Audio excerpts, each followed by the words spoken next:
Check 1, 2. Check 1.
It's a great day in Kershaw County.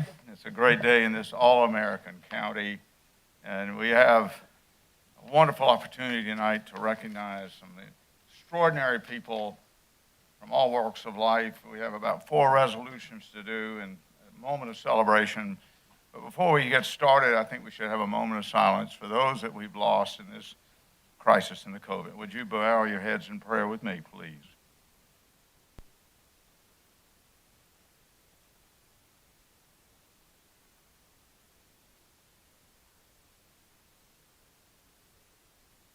For the families and the souls of the departed. Amen. Amen. With that, we are called to order. We have a quorum. Mr. Jones is on the way shortly, but I'll now ask that we'll depart from the agenda, and seeing how this is our final meeting with Mr. Bozard after 4 years of distinguished service here. We'll defer to him to lead us in the invocation and the Pledge of Allegiance. Mr. Bozard, please, and would you please all stand? Good and gracious Heavenly Father, we thank you for these opportunities we have to be in a free nation where we can worship you and that where we can serve you. And for this body of county council, Father, I just pray that you will lead them and guide them in the coming years, that they will always do the best they can for the people of South Carolina and the Kershaw County. Now, Heavenly Father, I pray that you will lay your hand on us as we make the decisions that has to be made for the people of this county. Always looking to you for our guidance, always giving you the blessings for everything. All we ask in the name of Jesus Christ. Amen. Amen. Amen. Amen. Pledge allegiance to the flag of the United States of America and to the republic for which it stands, one nation, under God, indivisible, with liberty and justice for all. I remind everybody we are under emergency conditions. Everyone's at 6 foot distance and wearing the mask, but we also allow for an e-meeting format for those that call in or had prior comments pre-positioned with Mary Siegler, our clerk. Mary, did we get any pre-positioned comments? Yes, sir. Seeing that we had none, now we go to Mr. DuBose for the regular format. Any sign-ups for public comments? Mr. Chairman, no one signed up for public comments. Very good. We'll move to the next item, which is the adoption of the agenda. Can we have a motion to approve the agenda? You see it on the board there in front of you. So made. Second. Mr. Bozard, a second from Mr. Gardner. Any comments? I will only say by way of discussion, the sheriff has agreed to come in. Thank you for coming again, Sheriff Lee Bone. Good to see you again, sir. And we'll go into an executive session as requested by Mr. Tucker when we get to that point in the agenda. So without any further discussion, let's move to a vote. All those in favor signify. And it's unanimous with Mr. Jones still on the way. So Mary, the agenda is approved. Now the good part, hot diggity dog, resolutions. The first item is the Camden High School football team placed on the agenda by the Councilman David Snodgrass, and we've got a lot of wonderful uniforms in the room tonight and coaches. So the way we'll do this is I'll read the resolution, and then we'll place it into a motion. Resolution honoring the 2020 Camden High School football team. Go Dogs! Sorry about that. I couldn't help myself. Whereas Kershaw County recognizes the Camden High School football team on their outstanding 2020 season. Whereas the Bulldogs went 9-1 on their way to claim the AAA lower state championship and ultimately the runner-up state champions. What a game. Whereas the Bulldogs went 4-0 in the region play, and whereas the Bulldogs offense averaged 475 yards a game, with a rushing attack amassing over 2,600 total yards for the season and averaged just under 48 points a game. And some of those points were scored by a couple of young men or 2 or 3 here in the room tonight. What a bunch of folks. Whereas senior running back Willis Lane Jr. was named Mr. Football Finalist. Whereas the Bulldog defense known as the Black Swarm combined for 37 sacks and 75 tackles for loss, whereas multiple players posted personal best statistics this season. Now, therefore, Kershaw County Council hereby congratulates the Camden High School football team Bulldogs on their AAA lower state championship and outstanding season, resulting in being runner-up to the Class AAA state title.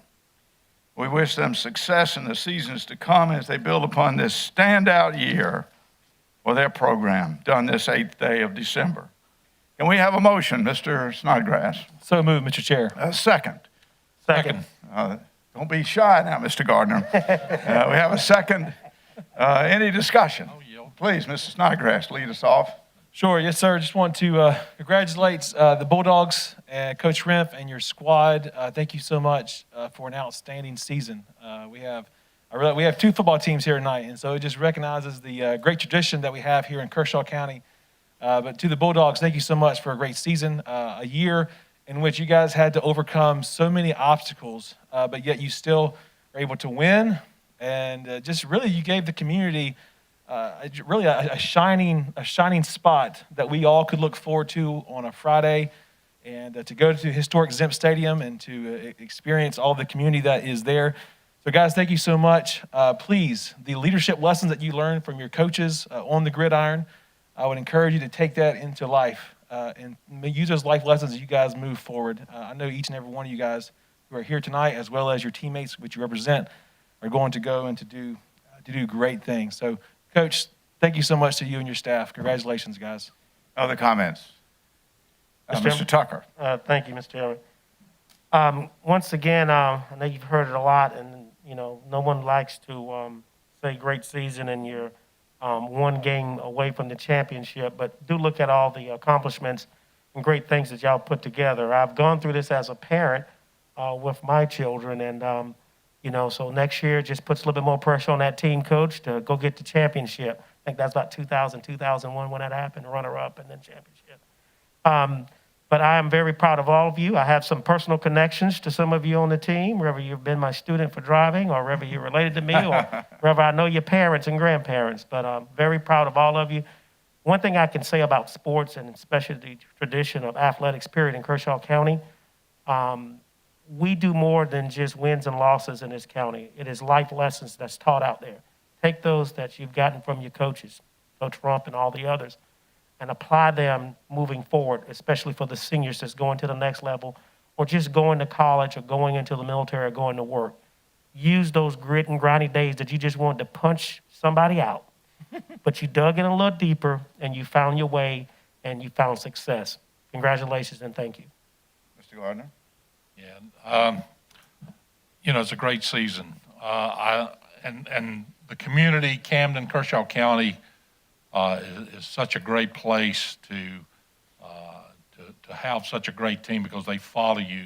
I just wish you would have had the opportunity to experience the kind of fan base you would have seen there if it hadn't been for COVID, because that stadium wouldn't have held it. I promise you, because I've been to some of the other state champions. But let me just tell you, they weren't there, but they were with you in spirit. So, it's a great accomplishment what you did in getting there.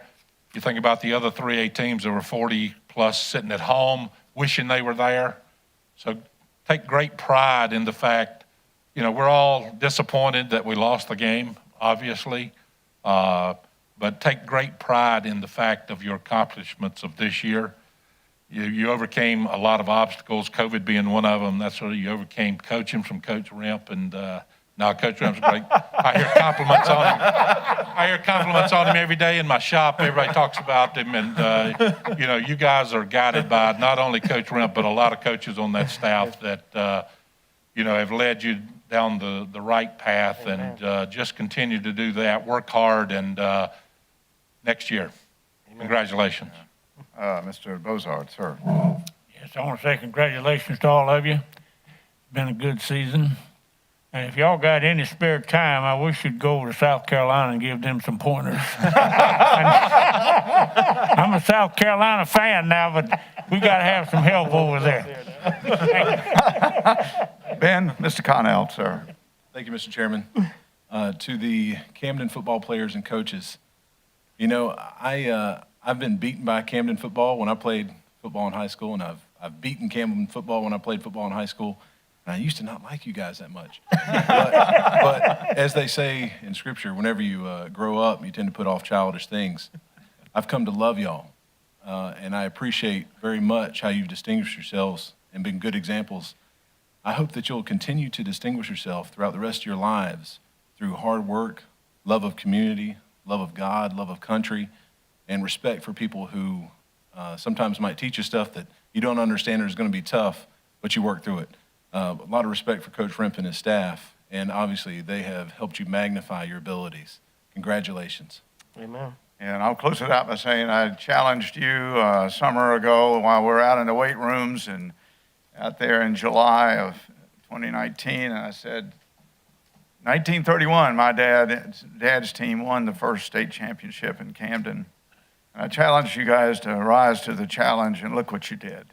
Now, last year and this year was amazing, and I know my dad is happy. You saw Billy Ammons, my classmate from high school. Billy's said it all to you in the locker room before you all played, and you know what that means in terms of leadership and tradition. Here in Kershaw County, we build winners, and I want to congratulate the coach and the staff, the entire school district, and that includes North Central, who we'll hear from in a moment, who all rose to the occasion in a COVID year and produced excellence. And that challenges the rest of the county, the old and the young, to take pride in our high school teams and the young men and the women too on the tennis teams and the volleyball teams and so on, to show what a great county we are, all America.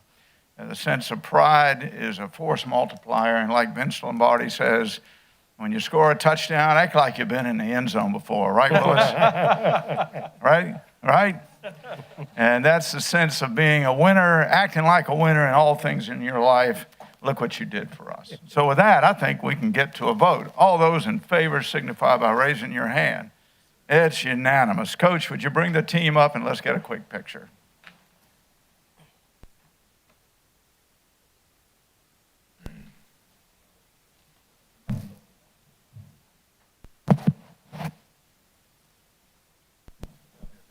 Right up here. Oh, you're taller in person. Coach, come on over here.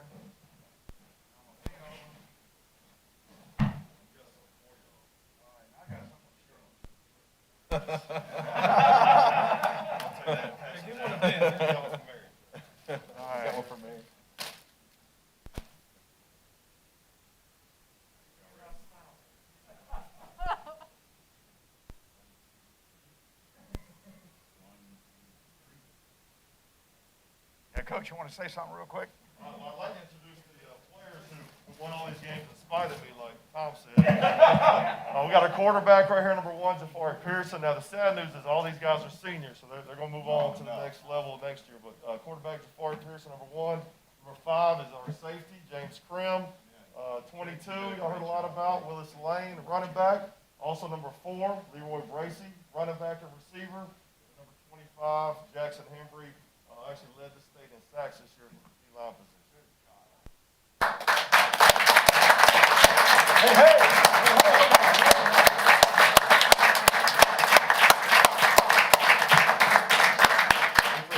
Thank y'all. Thank y'all.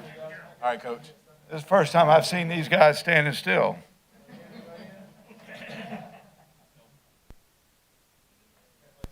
Thank you. Well, let's, James, Jamil, good to see you. Thank you. Well done, David. I'm your son. I'm calling your All right. Good job. No, not true, is it? Mr. Gardner, we got everybody here from the North Central? Yep, I think we do. Is the coach from North Central here? Yeah, he's right there. There you are. Oh, great. Looking right at him. Well, we now move to the next item, which is a resolution for North Central High School football team. I'm going to take my Camden hat off. Placed on the agenda by Mr. Gardner. And it's at it's not at the tab, I have it here in front of me. I'm going to read it as we did before, and Mr. Gardner will introduce it as a resolution. A resolution honoring the North Central High School football team. Whereas Kershaw County recognizes the North Central High School football team, the Knights, on their outstanding 2020 season. And whereas the Knights went 5-1 on their way to a Class AA Region 4 semifinals. And whereas the Knights outscored their opponents 200-81 during the 2020 season. Whereas Kershaw County Council is a loyal supporter of excellence in the school district, in education, and devoted fans of athletic prowess in all our teams on every occasion and in every sport. Now, therefore, Kershaw County Council hereby congratulates the North Central High School football team on their Region 4 outstanding season that took them to Class AA semifinals, and to Coach Tyrone Drakeford for being named the 2020 Region 4 2A Coach of the Year. Amen. We wish them success in the seasons to come as they build upon this standout year for this program done this day.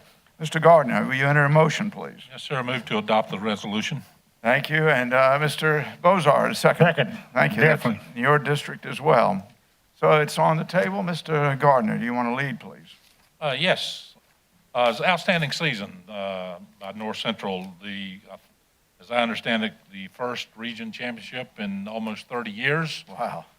Since 1992, I think, was the last one. I think the other thing that is so outstanding is that North Central had a few other obstacles to overcome that most schools didn't. Starting with a tornado back in January, I think, that they were the nomads, I think, as they were coined to be called, and uprooted entire school, weight room. Everything about their season was that started obviously in the weight room back in January.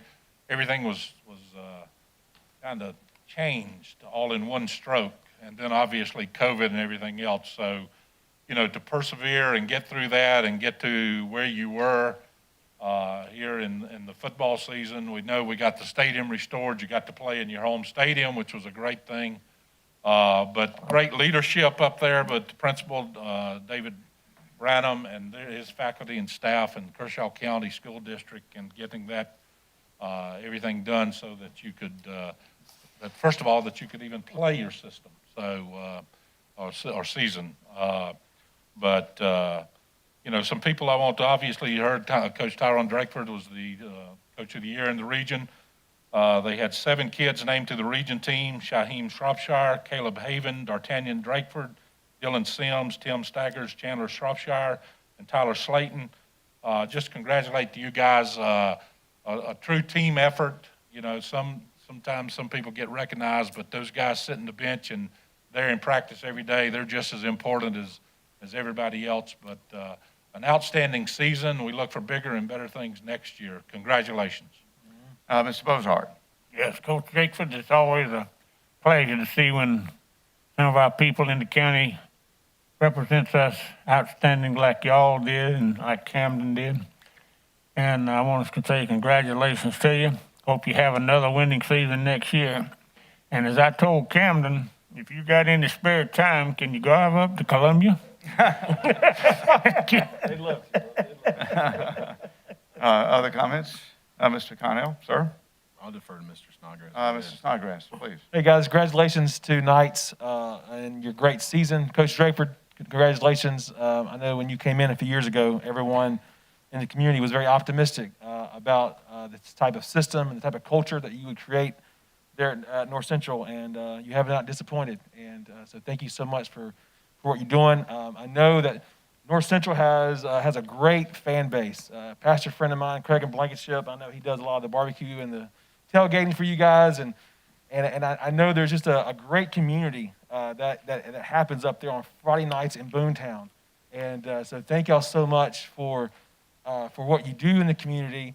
Thank you so much for, again, just like Camden, in a year in which we had so much to complain about, you guys were a part of giving the community something to look forward to, giving the community something to talk about, besides masks, besides social distancing and all the other mess that we've had to talk about. So thank you so much, and just continue to work hard, and go Knights.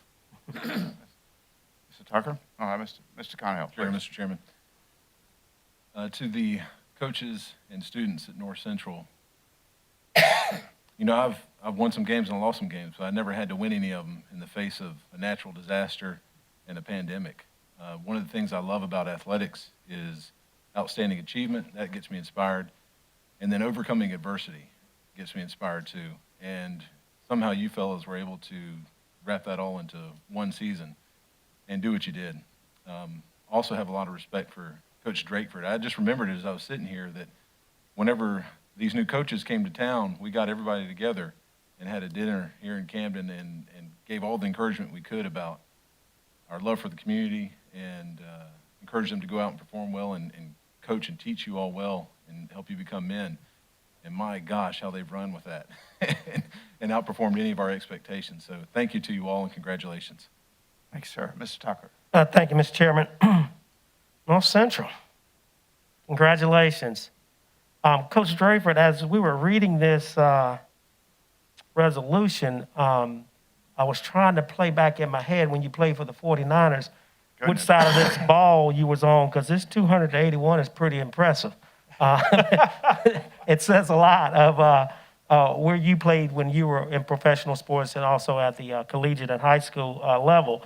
I'm very proud of you guys. I often talk about you on how, before the F3 tornado came through, how you're a hidden jewel in this county. You have all the amenities and things that the other two high schools have in this county, and you're out there kind of like on an island where you don't have all the confusion and mess that goes on in life. And I often share to other parents that if I had smaller children again, I would like them to go out to North Central because of all of the things that they do have that are different from Lugoff and Camden. And I want to say to you that keep digging. I know, you know, as everyone said, this has been an unusual year in many, many facets, especially for you, what has taken place out there. But keep digging and accomplishing your goals and your dreams. Don't let anyone tell you no unless you're doing something wrong. Then you listen to them. But if it's not something wrong, you keep digging and you keep pressing ahead. You know, your head up and shoulders back. Ben, I just want to say to you and Lugoff that, you know, they've got that nice big screen out there that the Panthers brought them, and that's a beautiful thing. I was out there for graduation when it first went up. That's not the way y'all going to get one, so don't pray for any tornadoes or any disasters to come over to Lugoff, okay? Congratulations, Knights. Thank you. Yeah, and I'll close it out very quickly. When, to both teams, but in particular North Central, when everybody, when your friends were out having a good time with the fumes, by which I mean parfumes and car fumes and other things in the summer, or out on the lake or out fishing, you were in the weight room sweating it away, or out on the field sprinting with the coaches yelling at you and forming your manhood, your sense of courage and commitment. And it just shows that all the heroes don't wear capes and appear on in the TV screens. Some heroes are wearing football helmets, and other heroes are out there coaching those young men. Those are the heroes I think about because they show devotion and commitment and heart. Those are the real heroes of America, the ones that get it done like y'all did. And I wish you luck in your future lives, or if you play ball, in playing ball as well. But thank you for the example, because we, Kershaw County, in the last 10 months have had a great need of each of you. We needed some heroes. And I will tell you, it was wonderful. You provided an example. You gave us hope that we didn't know we could get out of our county. And for the coaches and players, thank you for being heroes, because you are. Thank you very much. So with that, we move to a vote. All those in favor, so signify. And it's unanimous. Thank you very much. Coach, would you bring your team up? And I'd like to present this to you.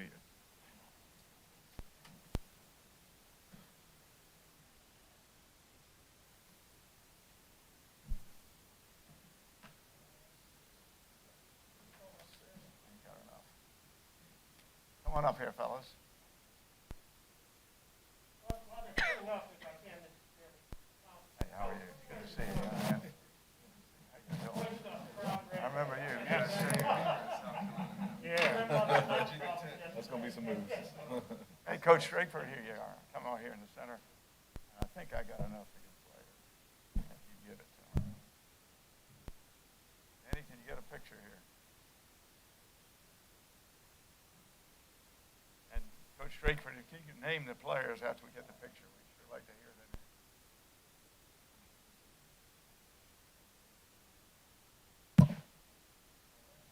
Left to my right, my offense coordinator, Paul Campbell. Quarterback Jesse Bowers, who's a sophomore. Offensive line here, he's probably the biggest one we got, I guess. Dylan Sims, he's a sophomore as well. Chandler Shropshire, who's our inside linebacker, he's a junior. Timothy Staggers, who's a junior. Casey Shropshire, who's a freshman. B.J. Gregory, who is a senior. He's our only senior here. And Coach McDonald, my defense coordinator. Coach Mike Jones, who's my linebacker coach. Let me just say that we've got a football out in the parking lot. We're going to put this team against that team. Let's have a round of applause. Hey, good job. Coach.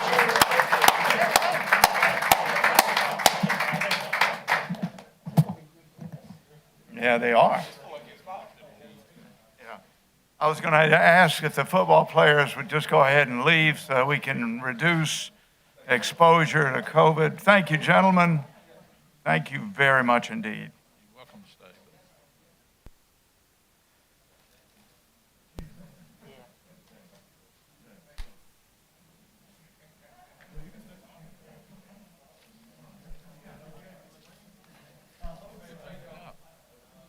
Went very well. Sir?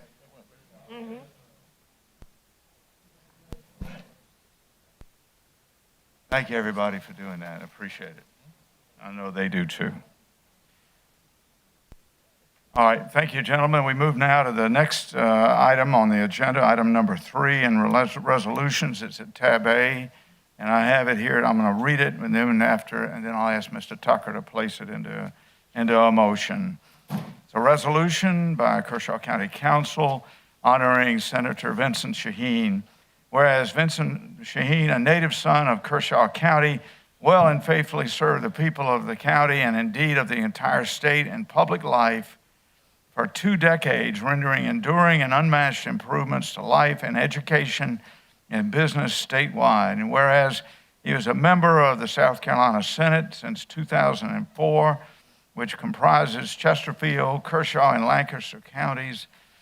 He was a member of the South Carolina House of Representatives from 2001 to 4, and a member of the South Carolina Senate for 16 years through 2020, and a lifelong resident of Camden and Kershaw County. He received a BS degree from Clemson University, where he met his wife, Amy. He attended law school at USC with 3 sons, Anthony, twins Austin and Joseph. He served as a city prosecutor before being elected to public office and was named Legislator of the Year by the South Carolina Solicitors Association. Whereas while serving in the House of Representatives, he worked to create a conservation land bank that has preserved thousands of acres in South Carolina. After Republican Governor Mark Sanford announced he would reject stimulus money for South Carolina, Mr. Shaheen helped lead an effort in the South Carolina Senate to bypass the governor and to claim about $700 million in stimulus funds. And he is the author of the book, The Right Way, Getting the Palmetto State Back on Track.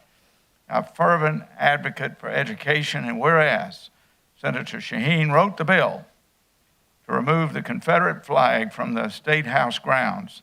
In his most famous words, retire the flag, it's the right thing to do, end quote.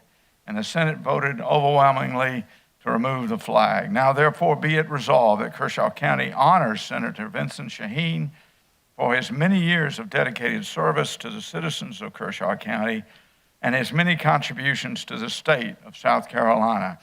And be it further resolved to recognize Mrs. Amy Shaheen for unsending support to her husband and for unmatched community activities for the county to include historic Camden of lasting benefit to generations to come. Done and ratified this day. Mr. Tucker, can you make the motion? Yes, sir, I will do it with honors. Make a motion that we approve the resolution that's before you. Thank you. It's a very fine resolution, by the way. We have a second. Second. Second from Mr. Gardner. Mr. Tucker, will you lead us in discussion? Yes, sir. I would like to first say that the Shaheens are deeply sorry that they're not able to make it tonight. I got a phone call earlier this morning and had communications with the senator and actually spoke to his wife.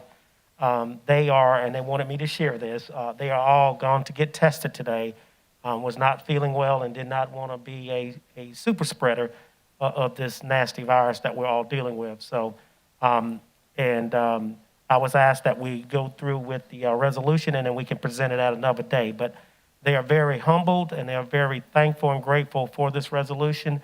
Of course, you know, both of our former delegation folks are, they don't like spotlight shine on them. They're very low-keyed and, you know, they just go about doing the job and getting it done.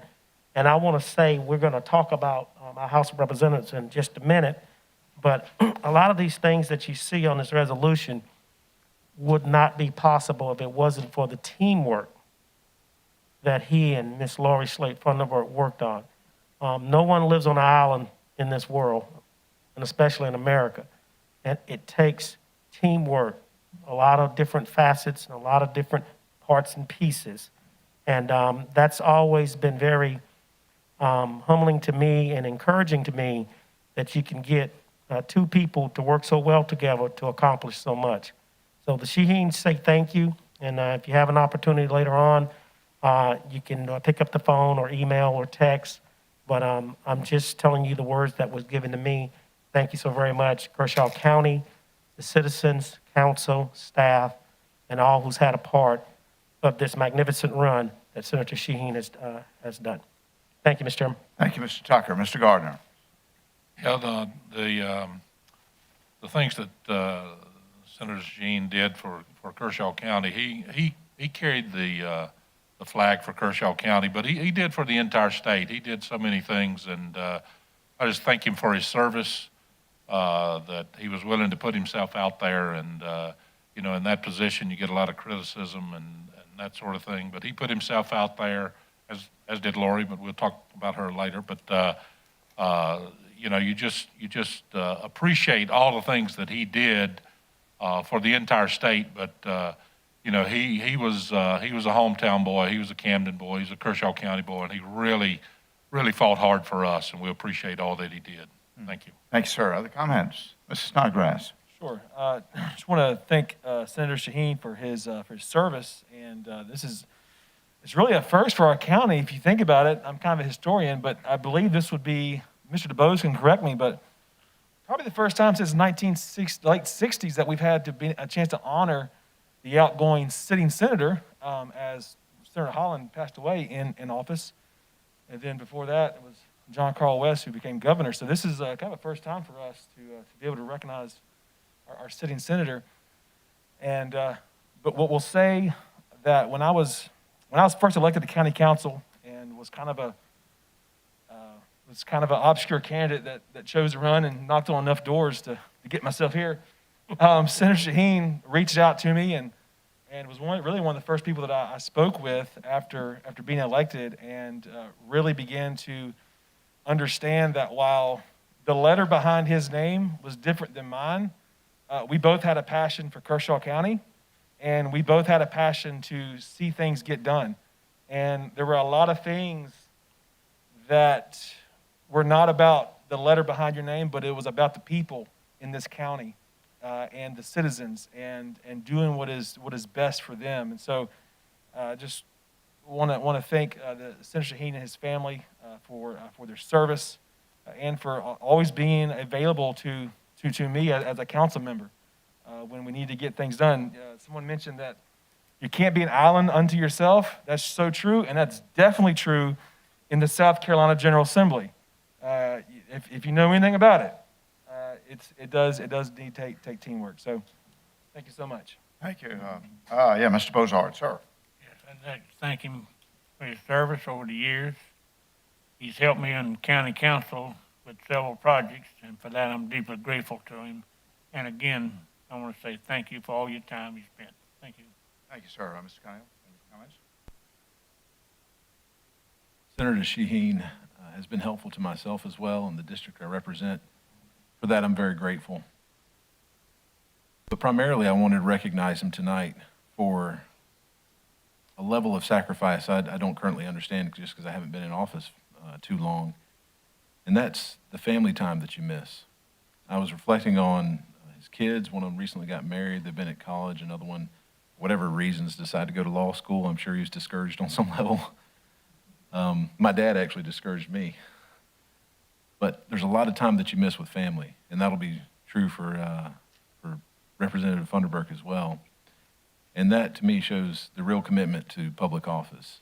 You miss time with family, you miss time with friends, but you focus on other people's problems and try to get them solved. So for that, I'm very grateful. Thank you, Mr. Chairman. Very good. And much has already been said about party and about the fact that we all work for Kershaw County and the people here and all that teamwork that makes it go. That's what it is. It's not the R, the D, or the I behind your name. It's, are you Kershaw County or not? Are you for the citizens? And the second thing I would tell you is whenever I met with our delegation, no matter when or how, or what time of day or night, the question was always the same: how can we help you? And we were never failed in that.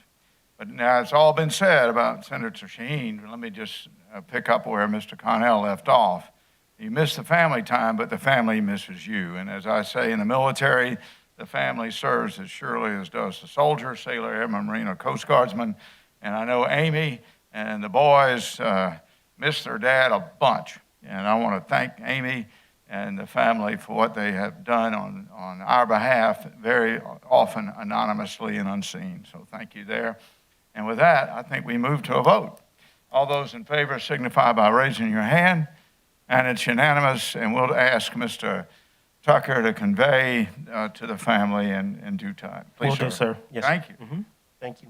With that, we move to the next item, item number 4, regarding a resolution for Representative Laurie Funderburk placed on the agenda by Mr. Tucker. It's at tab B, and I will read that, but first recognize that we have Mrs. Funderburk's mother here, and who must be, and she who must be obeyed. So nice to have you here tonight, ma'am. Appreciate your coming.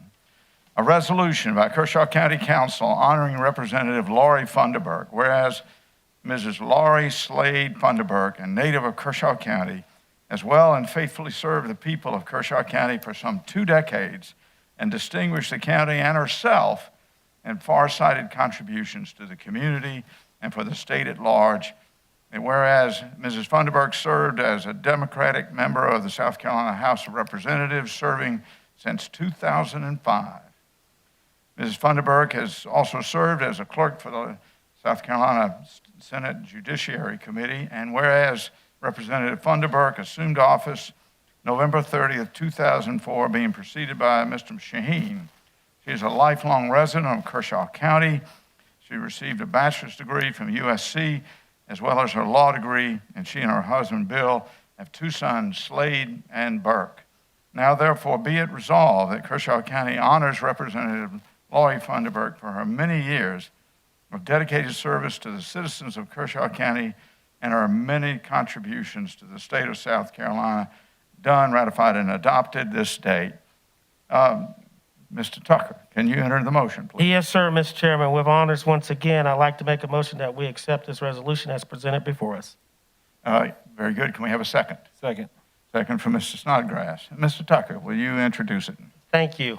Welcome, Representative Funderburk. You're always going to be Representative Funderburk to me until I die.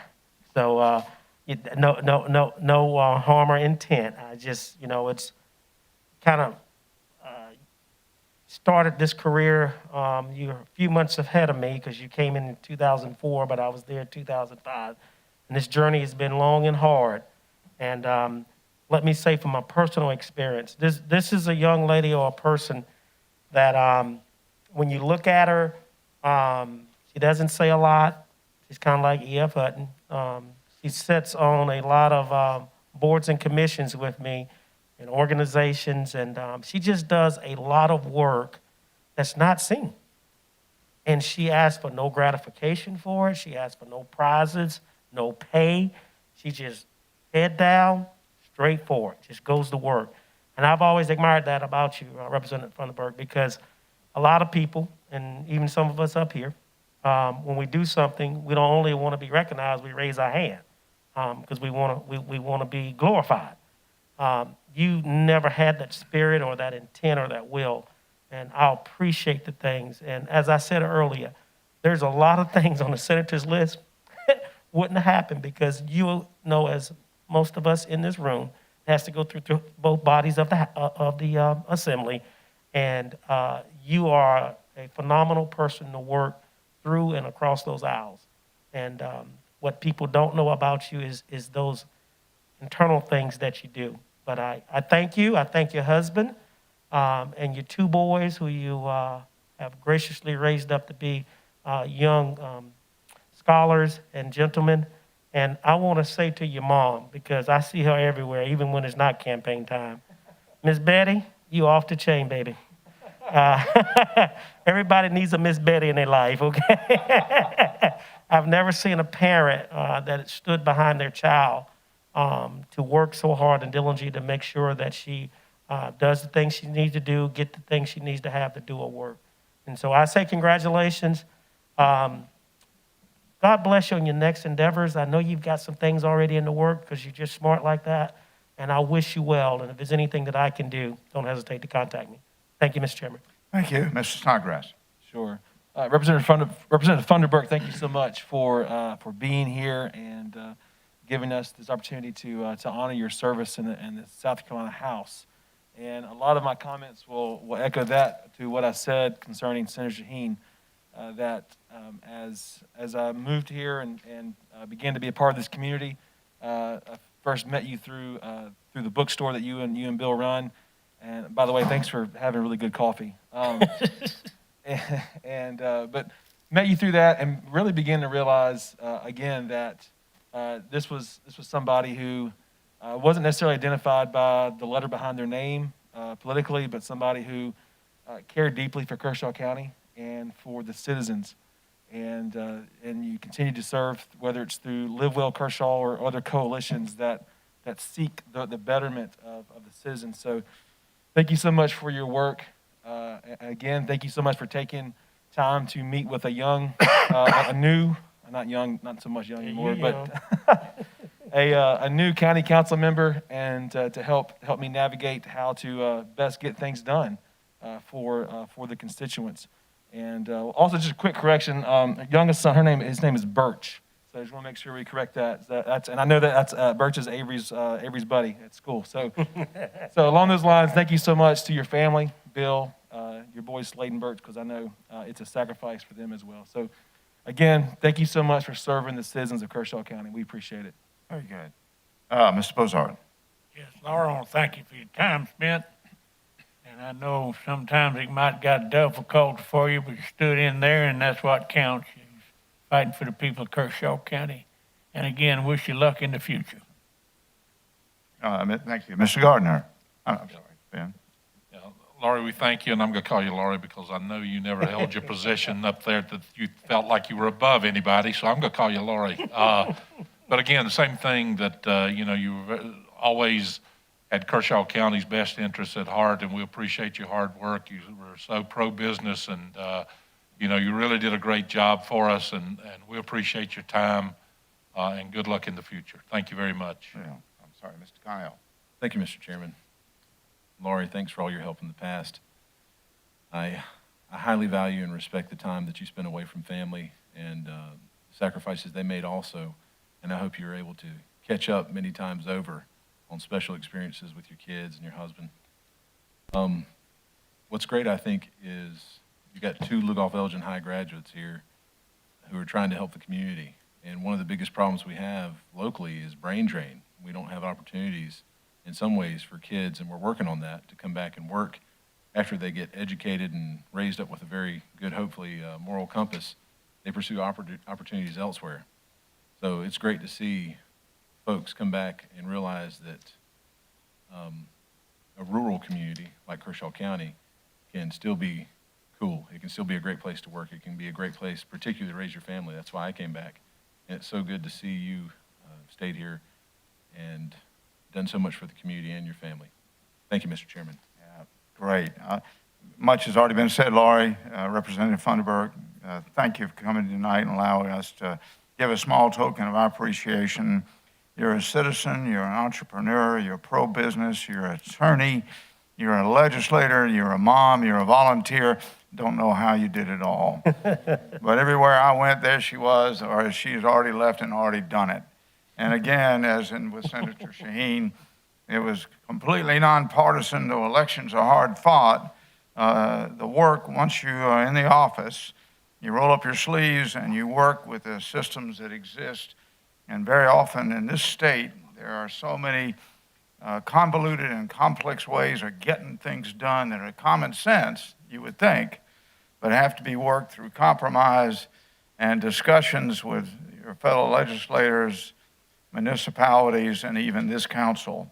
Thank you for spending the time, showing your wisdom and your courage to stand up for what's right for the county. Things that are happening or did happen and that are hard, concrete examples, memorials to the work you've done are all over the place. And I just ask the citizens of the county to recognize what it takes for elected officials at every level, especially at the state level, to achieve what Laurie Funderburk has done for us. So with that, oh, you have something else, Mr. Yes, Mr. Chair, if you don't mind, there's two things.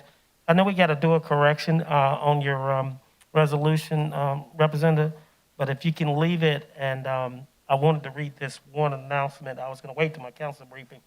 It says, Citizens of Kershaw County, Thank You Parade. Vincent and Laurie Slate Funderburk. We're having a parade Sunday, December the 20th, 2020 at 3 p.m. to say thank you for their service. All are invited to participate. We will meet and line up at the Camden Elementary School at 2:30 p.m. to travel to the city arena to drive through to show our appreciation. If you have any questions, please contact Alpha May Dreyfus or Sammy Tucker Jr. Please share. This will be going out probably tonight or tomorrow. And if it's okay, we can get it corrected and I can bring it down there to you, the correct version. But I do apologize. Thank you, Mr. Chair. Thank you very much. And with that, we move to a vote. All those in favor signify. And it's unanimous. Laurie, can I ask you to come up and bring members of your family? Yes, ma'am. Please, Betty, come on up.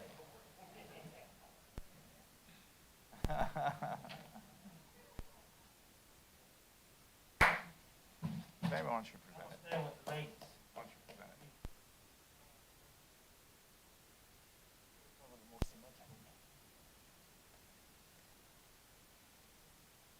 We can get a quick picture. Laurie, if you'd like to say a few words, certainly. If you'd like to say a few words.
Mr. Chairman, members of council, as you know, we have been just briefing council each month on the status of the county.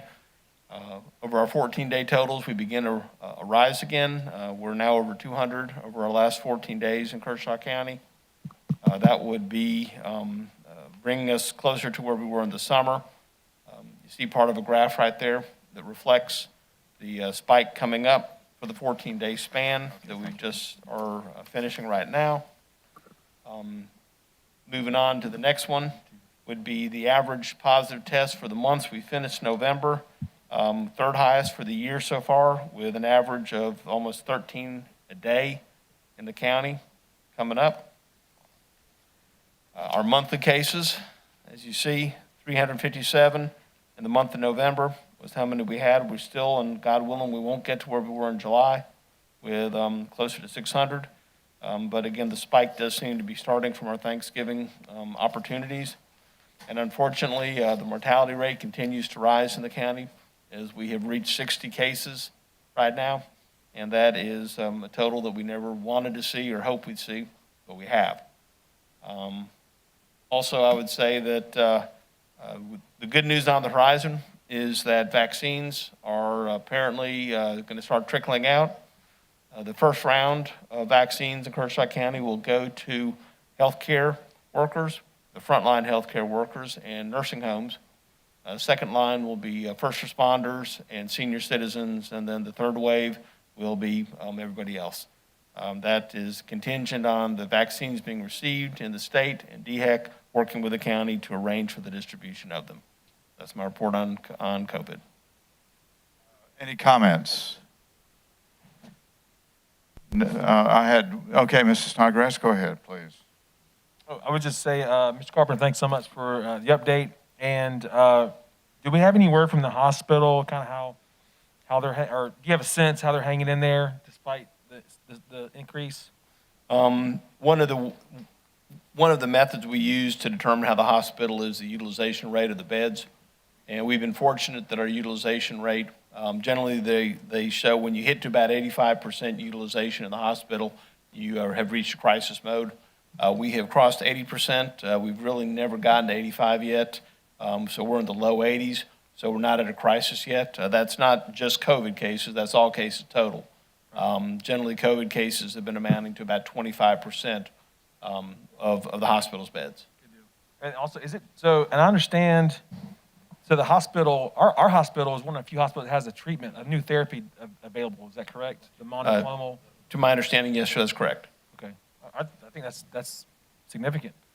You know, for those who don't understand, that's the same treatment that President Trump and others received. Is that correct? Because then it was experimental, but now it's. Yes, sir.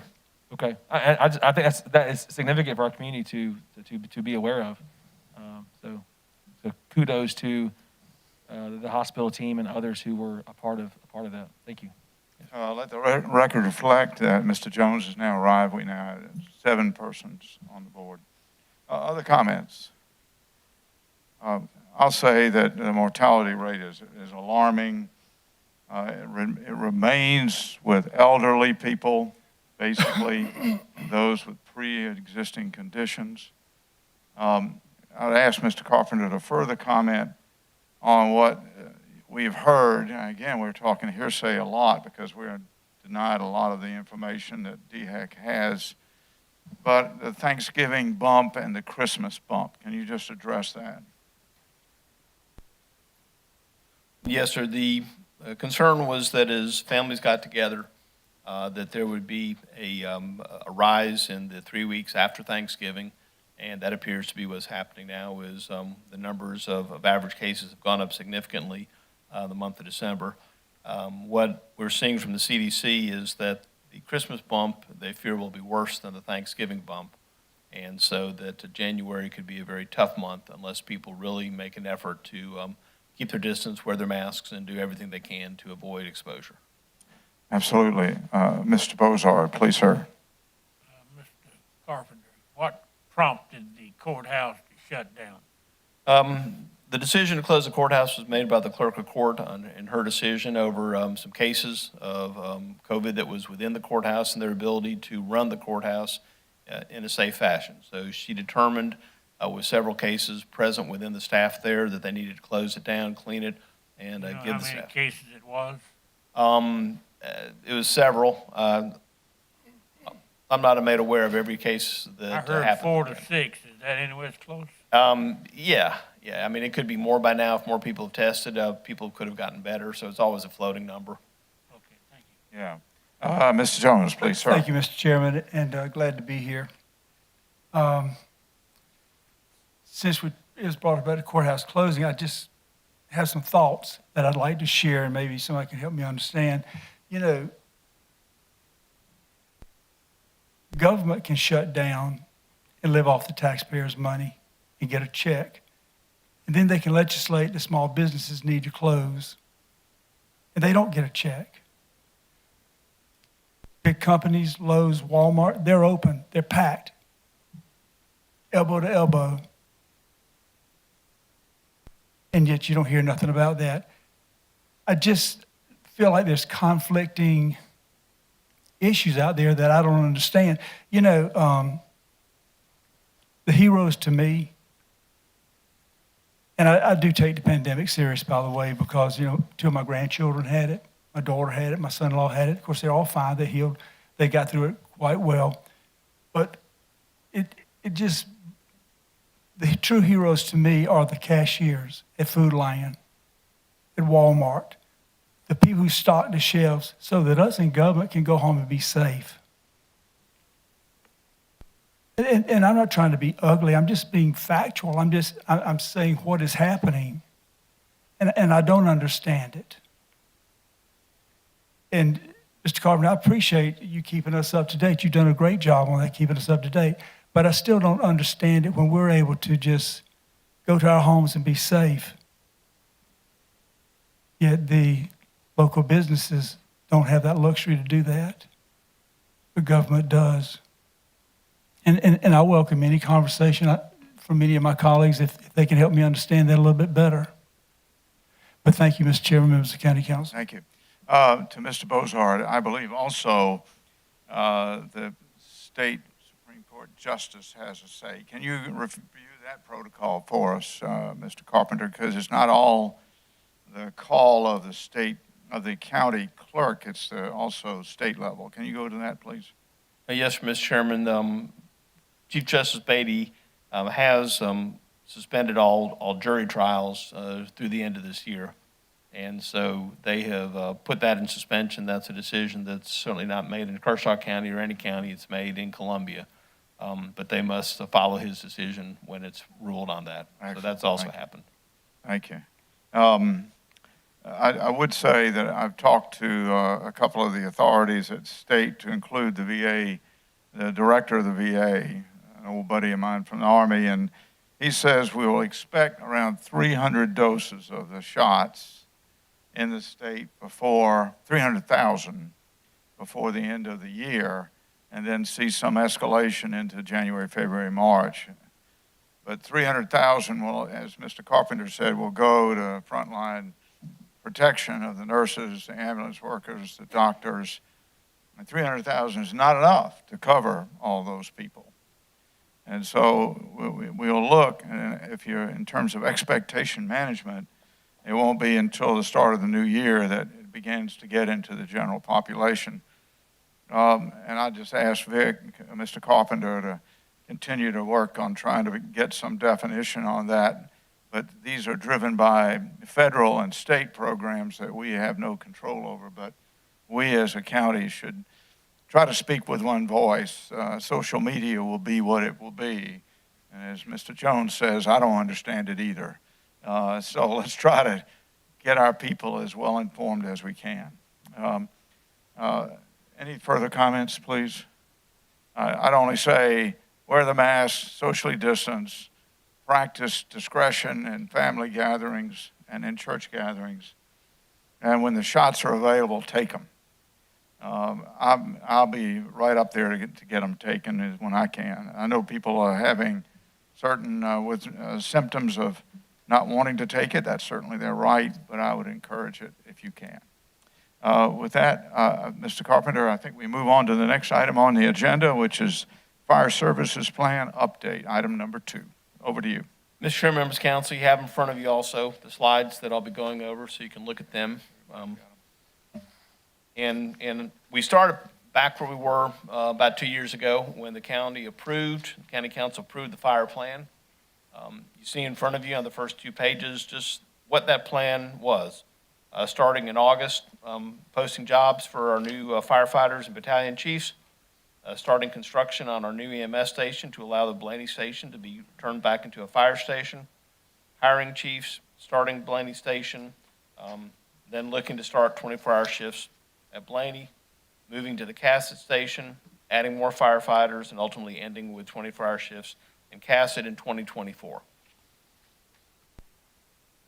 Also, part of the plan was to put effort into recruitment and the 1% money. The 1% money are funds that are received from the state on insurance premiums. Roughly 1% of premiums are returned back to local fire districts.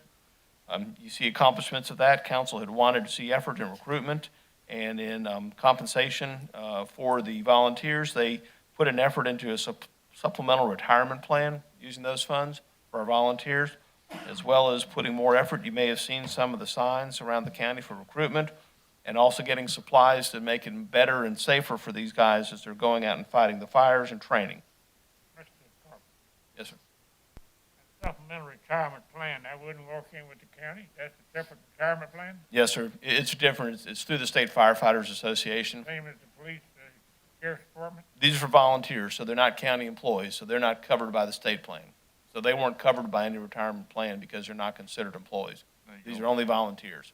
Can you first, I apologize, do you recognize our fire service representatives who are here tonight, please? Absolutely. Keith, if you would. Keith Ray, Keith, if you would introduce Scott. and we have Scott. He looked back, Scott.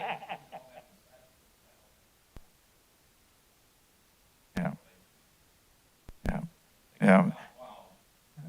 And we want to thank you for your service, and also, Keith, we're delighted the good Lord has blessed us with you recovering. Thank you. Go ahead. I'm sorry, I should have introduced them at the start. No, so that Go was ahead, my Vic. mistake. Thank you. So that's an update on where we are with our efforts with our 1% and our volunteers. Also, council wanted to see us put more effort into grants and trying to secure grants for the programs. You see currently underway 4 grants that we're working on in order to replace, in some places, some significant expenses for us, like radios and our self-contained breathing units and apparatus, as well as grants for fire AEDs, extrication tools, and things like that. So those are grants we're working on now as well. Moving on, let's go back to where we were in 2018. As you look at the chart in front of you or up on the screen in 2018, these were the total numbers. Now, when we show the number of incidents, that's the number that we responded to. So in 2018, we responded to 1,395 incidents with our volunteers and those part-time employees that we had on the payroll at that time. You see the way it breaks down to the right of the different kinds as well. On the next, you see what the heat map. You recall that heat map, and it showed where those calls were spread in the county. So there's, obviously, we don't show Camden because Camden's not covered by Kershaw County, nor is Lugoff. So you see a few dots there where we provided mutual aid to those departments, but all those other dots are in the unincorporated part of the county where we provide the service to. Now let's jump to 2020. This is after we started putting on full-time firemen. You see we're now up to almost 2,000 calls we responded to this year alone.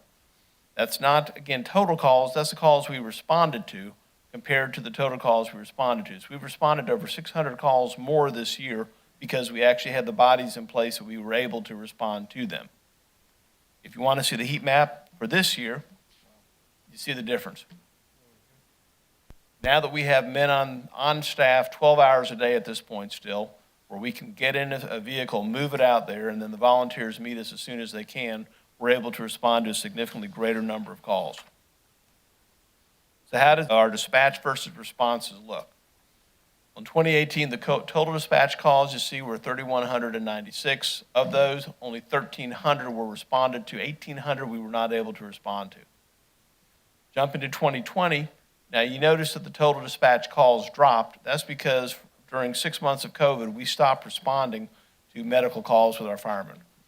So we had a significant decrease in the calls that were dispatched to us, but notice how many we responded to. almost 2,000 responded to, and only 437 not responded to. I think that graphic right there shows the difference in having paid firemen on our staff versus having to respond with part-timers and volunteers only. Response times is critical.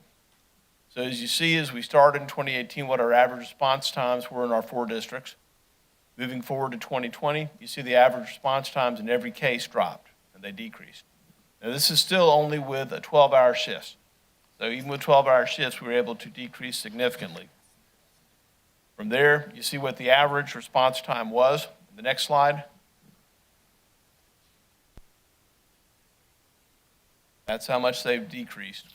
Tell me how to interpret this slide, just the blue versus the yellow, please. Okay. From the 7 a.m. to 7 p.m., it takes an average of 11.87 minutes now to get to the call. That's when our full-time men are on duty. From 7 p.m. to 7 a.m., which is when the volunteers are manning it, it takes almost double the amount of time to get to it. The standard time is 14 minutes. So when we have our firefighters on duty, we're significantly under the standard. When we're forced to rely on volunteers only, we're significantly over it. So you see that by having paid firemen, we decrease by 10 minutes the average response time. And So to if you show go- you what, I'm sorry. So if you're gonna burn your house down, burn it down during the daytime. Well, and moving on to the next slide. Sammy, So let me talk to you later, Sammy. just to show you, there's an exact example of that where we had 2 house fires in very close proximity to each other. In one of them, it was after hours, and over 75% of the home was destroyed. The very next day in the same neighborhood, during the day when the guys were on duty, only 30% of the home was damaged and destroyed. It's 5.5-minute difference in arrival time from paid men to the volunteers. And that made a difference in saving a life or people saving their possessions and belongings. So the conclusion of where we are right now is very simple. We started the plan. We purchased land for the CASA station. We've hired our battalion chiefs and our firefighters. Renovations started at Blaney. The EMS has moved out. We have, however, with the budget that was approved in July of this year, June of this year, we were forced to slow down and delay for a couple of reasons. As you know, we were not able to address the funding mechanism this year. We kept the same mechanism as last year. And so the funding was not adequate to continue at full speed ahead. So we slowed down about a year in the program itself. But you see already what's happened with what we've been able to do. And Mr. Chairman, that's my report. And we have staff here as well to answer any questions. Well, I'm going to turn it over to the staff, to the men here to ask the questions, but I will tell you that it seems to me we're more than justified in the courageous step that the men at the table here took to try to upgrade the fire in the rural areas of our county that are not covered by special districts, as is Camden and Lugoff Fire Department, and the simple issue is resources. And this body of men provided those resources, not in full, but that has made a decisive and very credible difference. And I thank the members of the fire study who pulled that off and the men here who voted for it. With that, I open for questions. Please, Mr. Connell first. First thing I want to say is a big shout of gratitude to the volunteers. I think the discrepancy in time between reporting for volunteers and full-time is a reflection of the volunteers just being in different locations. I mean, it's amazing that they're able to come from work or wherever they're doing something recreationally or their homes if they're sleeping, just wherever they are, they're able to report and still get there and still make a difference. So it's crucial. We rely on them, and we're so grateful for their service. I felt like this was the right direction to go in a few years ago whenever we looked at it, and it took years before that to compile the data and put technology in place that let us interpret it the right way. But I think it's making a difference. I just ran a brief calculation. I think it's a 40% increase in calls overall from 2018 to 2020. And as the population continues to grow in Kershaw County and we try to make the place more attractive, people are going to move in. We'll need to be able to respond to public safety issues. So I appreciate this report. Thank you. Thank you. Other comments? Mr. Bozard, thank you. Yes, I want to make several comments. Number one is we're hiring new people. They're going on the payroll. But I don't never want to forget that those volunteers out there are important. Every fire department that I know of in the county or any other counties around here depend on those volunteers, and we're still gonna be able to depend on hopefully, we can depend on those volunteers, and thank you again. Other comment? Mr. Tucker, hand up, please. Yes, sir. Thank you, Mr. Chair. Mr. Carpenter, I'm a little slow. I think I've been since COVID, been on the short bus. So work with me. All right, Kershaw County Fire Plan. I have some questions because I'm going back and forth without my glasses. Got me looking googly-eyed. So August 2019 post jobs, okay, you did that. We've started the construction of the new EMS station. We've done that, correct? Yes, sir. All right. No, wait, I'm sorry, we've not started the construction of the CASA station. We bought the land for CASA, we're in the design and the redesign stage of it. Okay, that's, I'm gonna make some notes, okay. All right, and then, we've hired the 2 battalion chiefs and 8 firefighters. We just finished that up just this month, right? No, they've been on for a while now. Okay, all right, because it said 8 firefighters in December of 2019, okay, Yes, I sir. got you. All right, and then starting renovations at Blaney Station, Yes, sir. okay, and then the 24-hour shifts we have not done yet, right? Okay, I'm trying to go down my checklist. Yeah, that's where we had to delay because the budget did not, or it was the old budget not, and so when we kept the old budget, that old budget didn't have the ability to hire a 24-hour shift. So hopefully with the new budget coming in, we'll be able to pick it up again and start moving forward again. And you may not be able to answer this question, but this is going to be real important for budget time. With the shortfalls of everything's going on, we're going to need that number, what it looks like in dollars, because there's going to be some tough decisions to make so we can continue to stay on plan. And I know you probably got it in your head, but I won't ask you for tonight.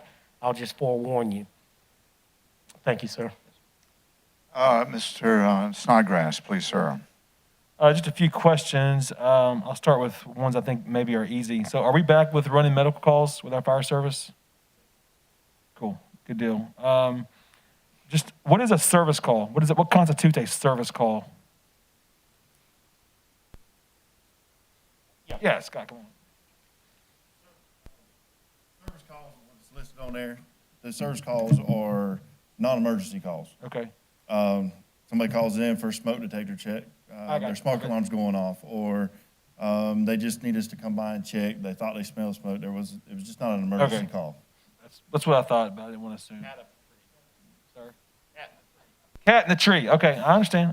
I won't tell you what a cat from Camden used to tell me about a cat in tree, we'll leave that for another Yeah, subject, off camera and out of the microphone. Well, that's very important.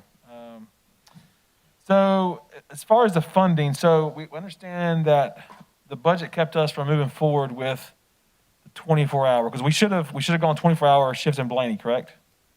And if I'm looking at the stats correctly, we are a better fire service when we have a 24-hour shift. Is that right? I mean, based on the data from the 12-hour shift, if we're due 24, that's optimal. We for would the have service to to be. the county. You would assume, but obviously we don't have the actual data in front of us to Right. prove it, but But yes, just sir. that, I mean, and what are the chances of having a case study on the same street one day and the next day? Does that really happen like that?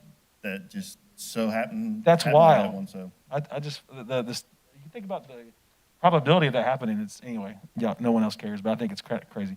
But I think that's a case, I think that helps us understand the importance of running 24-hour shifts. So, Mr. Carpenter, was the budget, the reason the budget fell short of being able to do that, was that a COVID thing? Or were we going to face that with or without COVID? No, well, yes and no, no and yes. Okay, yes, it was COVID because the budget for 2020 was a carryover of the previous year's budget. Correct. And that previous year's budget was not built to incorporate 24-hour shifts. It was only built to handle the 12-hour shifts. Okay. So we just took those numbers and cut and pasted them this year and then added whatever we were forced to add. Right. So it was a COVID because without COVID, then we most likely would have addressed the budget itself and funding would have been at council's discretion included in it to continue the plan or not. So yes, it's safe to say that it is COVID. The funding mechanism, the fire fee that was put into effect was not enough to cover the full plan, but it was enough to start the plan until council could determine how they wanted to fund it for the long term. Okay. So it is a funding issue, but it was mostly a COVID issue because council was never able to address the first issue. First issue. Okay. Which we were, well, I won't get into that. But, all right, so talked about 24-hour shift. So how much is in the fire reserve fund currently? Rough estimate's okay. I don't have, $1 million maybe.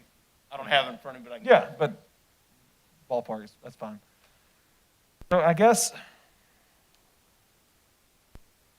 have we asked ourselves the question, what's more important? 24-hour shifts or new station? And that may be a chicken or the egg type of question. Well, two things. On that, first of all, is that'll always be a council decision in the terms of policy. Right. And what direction we're going to go. So until directed otherwise, staff's going to continue down the road the council's pointed us in, which is getting to this 5-year plan or now a 6-year plan and getting it incorporated. It's also important to remember in looking at the fire fund that the fire fund is an enterprise fund that is independent of the county's general fund. Right. So they have to maintain enough cash in there to pay their bills. They only get paid twice a year. In December and January is when all their money comes in, just like the county. Right. So they've got to maintain 10 months of reserves to pay those firemen and to pay those repair bills and things like that. So it looks like it may be a lot of money, but the reality is that their burn rate is going to be, $100,000+ a month going through it that they have to maintain in there. So they're forced to maintain a reserve balance as well. And that's another reason why we didn't build a building, because we couldn't take the money out of that reserve to build a building and then not have the money to pay the guys we just put on. Right. So I guess it's a council decision as far as the policy-wise, is if we want to kind of punt on this thing and say, all right, well, according to the numbers, what I'm seeing is a 24-hour is vital. For me personally, as I'm one of 7 guys. So for me personally, I feel like that 24-hour shift, getting up and going as quick as possible is very important. So that would be a policy decision for us to talk about. Yes, sir. As far as how we move Obviously, forward. staff was very strongly in support of going that direction, and we still are. So staff firmly recommends going the direction of 24 hours. Yes, sir. Right. And then, sorry guys, I feel like I'm going to ask a question that we know the answer to, but a lot of people are watching this, and I think fire funding is one of the more complicated things that citizens don't. It's hard to grasp. So just bear with me as I ask questions that we all know the answer to, but just for public record and for those who are watching. So it's true that you just can't cut one of your other county departments to fund fire, correct? That's correct. Why is that? Because the fire fund is an independent fund. It is a standalone fund. It has to be self-sufficient on its own.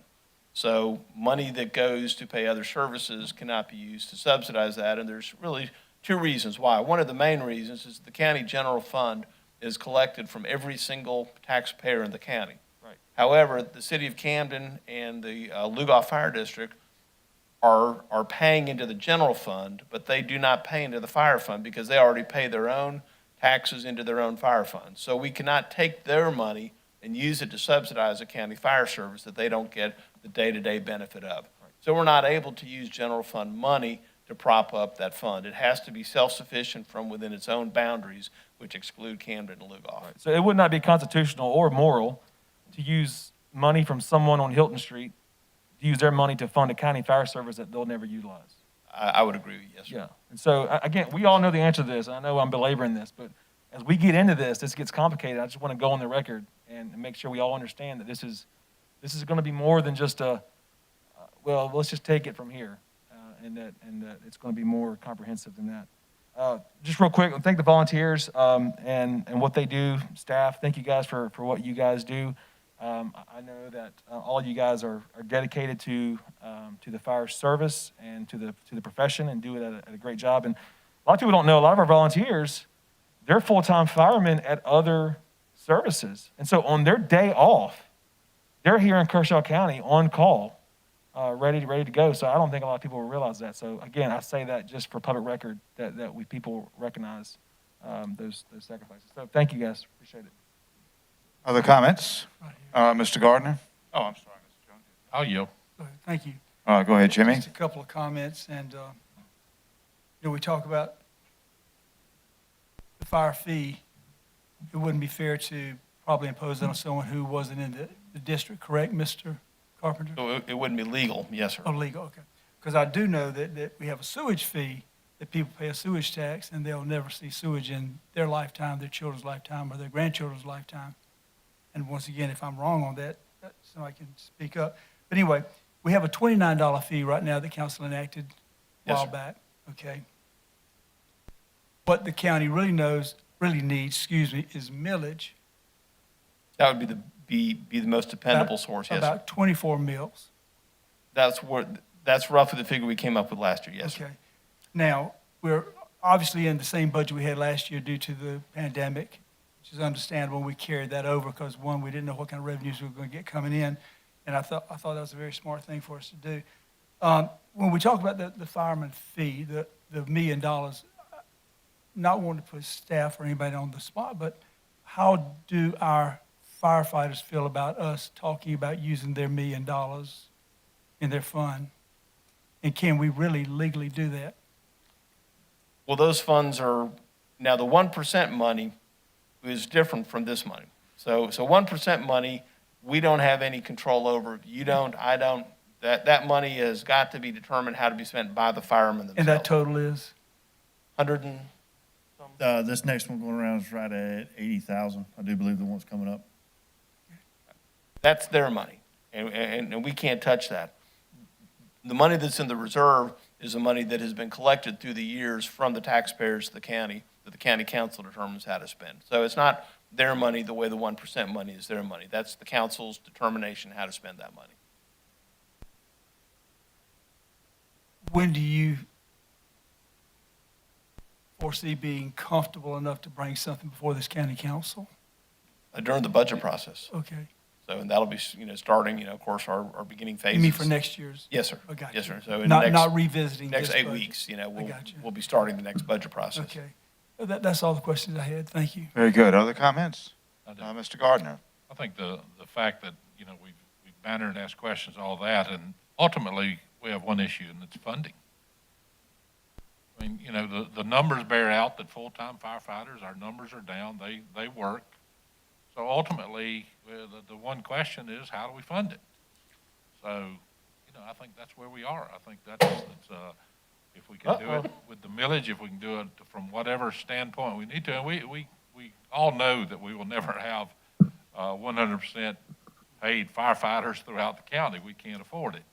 So we are going to depend on volunteers, but the more paid firefighters and full-time firefighters we have, if you look back at the example of the two houses, you'd certainly, if you were in the second house where the paid firefighters called, you'd certainly be in support of whatever means that we have to pay them. So I think that's ultimately our problem is we just have to figure out a way to fund it. I think that's just the bottom line. I think we said that at the very first ad hoc committee that we had, that we can come up with answers, but ultimately we got to have dollars and cents to pay for no matter what level that we want to present, it's going to cost money. So I think that's where we are. We're at a point where we've got to determine how much funding we can get and how much we can do for it. So that's the bottom line, like some of the other things that we do. Yeah. Thank you. I think I can summarize by saying, as each of you seem to indicate, we need to take this up in our retreat and budget process in the new year because we're slightly off plan, not from a lack of excellent execution. Sir, thank you. Thank you very much. This is a good plan. It's being executed well, and then now it gets back to the issues of fee versus millage, and we have some resource work to do, as each of you have indicated. So I think, Mr. Carpenter, let me ask you to bring this up in retreat, and you and I have already talked about that.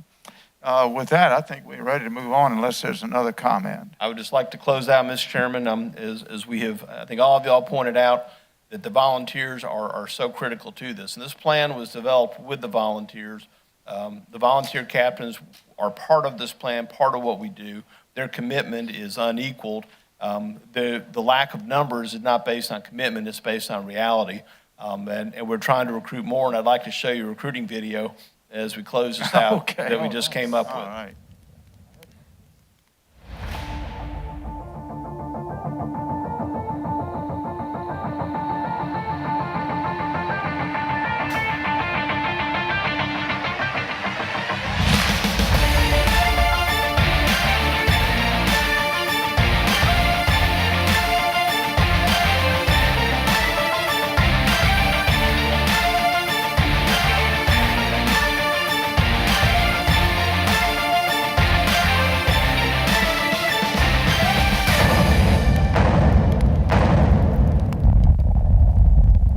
That's great.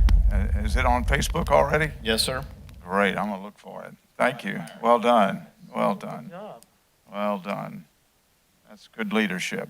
With that, let's move on now to a series of business items. First one is the ordinance, a first reading of an ordinance of the county council on a zoning issue. It's at tab D, and for you on the electronic book, it's on page 9. I turn to Mr. Carpenter to introduce the topic. Mr. Chairman, members of council, we have tonight for first reading an ordinance for rezoning approximately 70 acres plus or minus of land located off Bulware Street in the western part of the county. The request is to go from RD1 to R15. It has been approved unanimously by the zoning commission and comes to council for consideration and approval. Can we have a motion to put it on table, please? Make a motion that we, Mr. Tucker, a second. Was that you, Mr. Bozard? Yes. Second from Mr. Bozard. Discussion. Yeah, Mr. Jones. Yeah, go ahead, Mr. Bozard, Carpenter, please. that's the on here where the committee approved this thing, but is there any opposition to this? No, so there's no opposition. There were several citizens that had questions, but none of them spoke out against it. Some of the neighbors, such as the apartment complex that are neighbors to them and Lugoff Water that are neighbors, spoke in support. Okay, thank you. Okay, very good. Mr. Jones, sir. Thank you, Mr. Chairman, members of the council. The RD1 will allow one house per acre, correct? Yes, sir. And then the the R15, 15, yes. yes, that goes to 2.9. This, because sewer and water available, it can go up to 2.9 per Gotcha. acre. Yes, sir. Okay. What do they do with the 9? I know what the 2 means, but how do you build a 2.9 9? acre, well, 2.9 houses per acre, I suppose over 70 acres, that would be 140, 50, about almost 200 houses they could put on it. Just conversation, interesting. Thank you. Mr. Snodgrass, go ahead. Sure. I saw that we had one citizen, Ms. Deason, had emailed with some concerns, and it seems like Joey emailed her back with a very thorough response. Do we know if she seemed to be, those were amenable responses? Or did I'm she- not aware there was any opposition after that, so Okay. to my knowledge, she was satisfied. Because it sounds like there may have been some confusion, like maybe her concern was it was going to be, it could be apartments, but if I understand R15 correctly, this isn't about apartments. This is like what you just said. This It'd be a is subdivision, single right. family homes. Yes, sir, single-family homes, townhouses, but it cannot be multifamily of any kind. Okay. Thank you. Mr. Chairman, Yeah, Mr. would it Connell. ever be appropriate to hear from a councilman-elect? Mr. Brazel was flashing some fingers one way or the other. I don't, We normally don't do that. No, sir, we don't. He gets his turn next time. okay. Other comments? Thank you for that suggestion, but that's not how we do business. Thank you. Other comments? All right. Seeing there are none, I think we can move to a vote. All those in favor signify by raising your hand. And it's unanimous, and we'll move on to second reading. And Russell, you get a chance at it then, all right? Very good.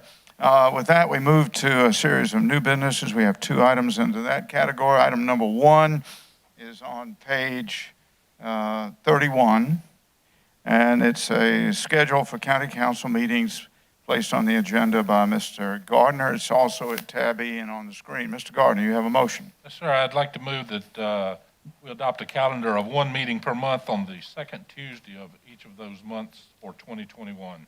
All right, do we have a second? Second. From Mr. Bozard. We'll go to discussion. Mr. Gardner, please.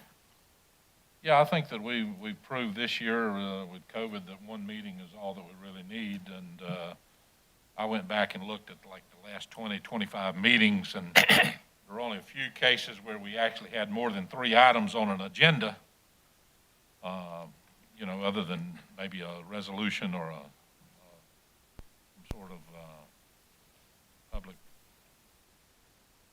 display or whatever, presentation. And I think that along with COVID and the way things are, I think one meeting would be more than enough to serve our needs. We always have the ability to have a called meeting if such a time presents itself. So I'll present this schedule to be voted on. Mr. Bozard? Yes, I agree with Tom. And the chairman always has the prerogative to call a meeting anytime necessary. So with that, I'm going to leave it alone. All right, Mr. Jones? Okay, I'm going to make an amendment when we get to the time to that motion, but I think I wouldn't say a point of order, but I just think it's a little inappropriate that we're scheduling next year's schedule. We're going to have a new council coming on board. I think it's appropriate that what we do, and this is going to be in my amendment, that we amend the motion that we will have one meeting at the second Tuesday of January, and then at that time, when the new council is on board, then at that time, we can handle the business of the county for the scheduling. But for this council to make that determination now, I just think is just not appropriate.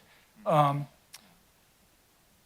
we're setting the schedule for the new council people coming on board, whether they care about it or not, whether they mind or not, the new ones coming, it doesn't matter. It's just, to me, not appropriate to do this at this time. So I will make an amendment to the motion that we go one meeting for the year coming up in January, and that we also bring up the idea, the conversation about it and allow that New Year's Day will be a holiday. I think we need to do that too. So those two things, New Year's Day needs to be a holiday, and also that we will vote tonight to schedule one meeting in January. So then at that time, when we meet, we can go ahead and set the schedule with the new council on board. That's my amendment, and I hope I get a second. So we have a motion here. I will say that for the last 15 years, we've always done it in December. So, with that, do we have a second for that motion? I'm going to second his motion, Mr. Chair. Go ahead. Mr. Tucker seconds it. So now it's open for discussion. Can I have it restated again? Give me a restated motion. The motion is that tonight, we schedule one meeting for next year, which is the second Tuesday of January. And then at that time, we can take up the scheduling for the next year when we have the new council on board. And also that we also pass that New Year's Day that we'll have a holiday, because that's not in this year's business. Did I leave anything out, Mr. Carpenter? No, sir, that would be adequate. Okay. Okay, so we have it on the table. Mr. Jones, do you have any further discussion? Mr. Tucker may have some. We have a second. Mr. Tucker? You asked me if I had any comments? Any discussion, yes. No, sir. No discussion from Mr. Tucker. Any other discussion? Mr. Snodgrass. Just David? so Go I have a ahead. point of order, and I think I'm going to be, you guys are sharper than I am, so just want a clarification. So what was in the agenda packet is there. Mr. Gardner made a motion based on something that's not in the agenda packet, so would we not need, he's essentially amending what is in the agenda packet. Is that right?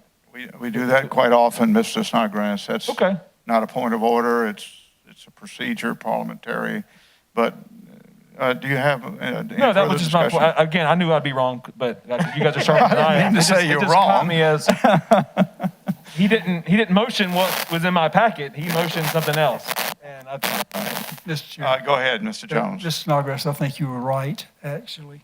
And Mr. Chair, with all due respect, I've been here for the last 15 years, and I can remember many times, and Ms. Tucker can correct me if I'm wrong, that we mostly took this up in January when it came to the scheduling of our meetings. No.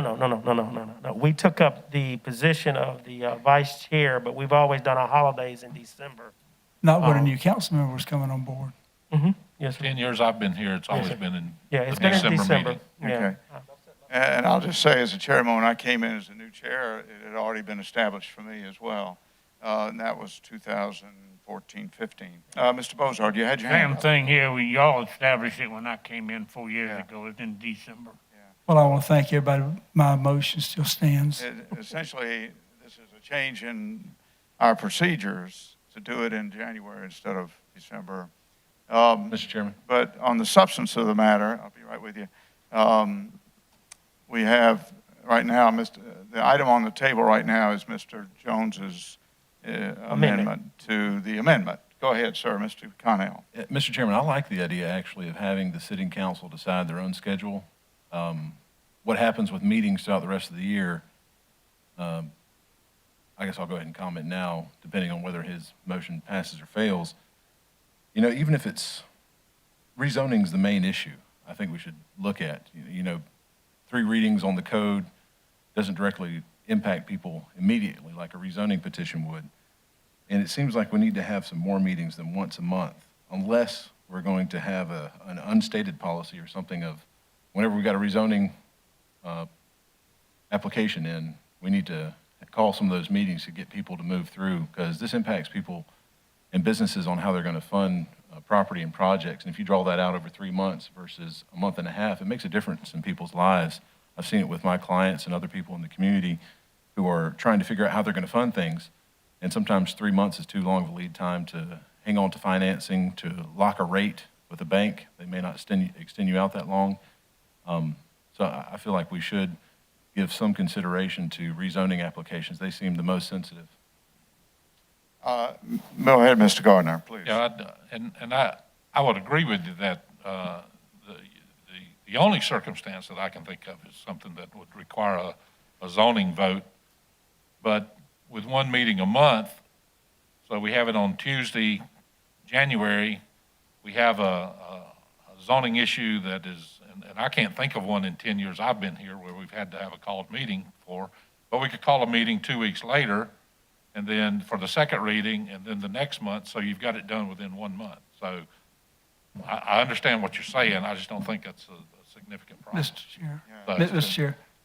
We've just had 9.5 months of a meeting once a month, and not one instance of a call meeting for that reason.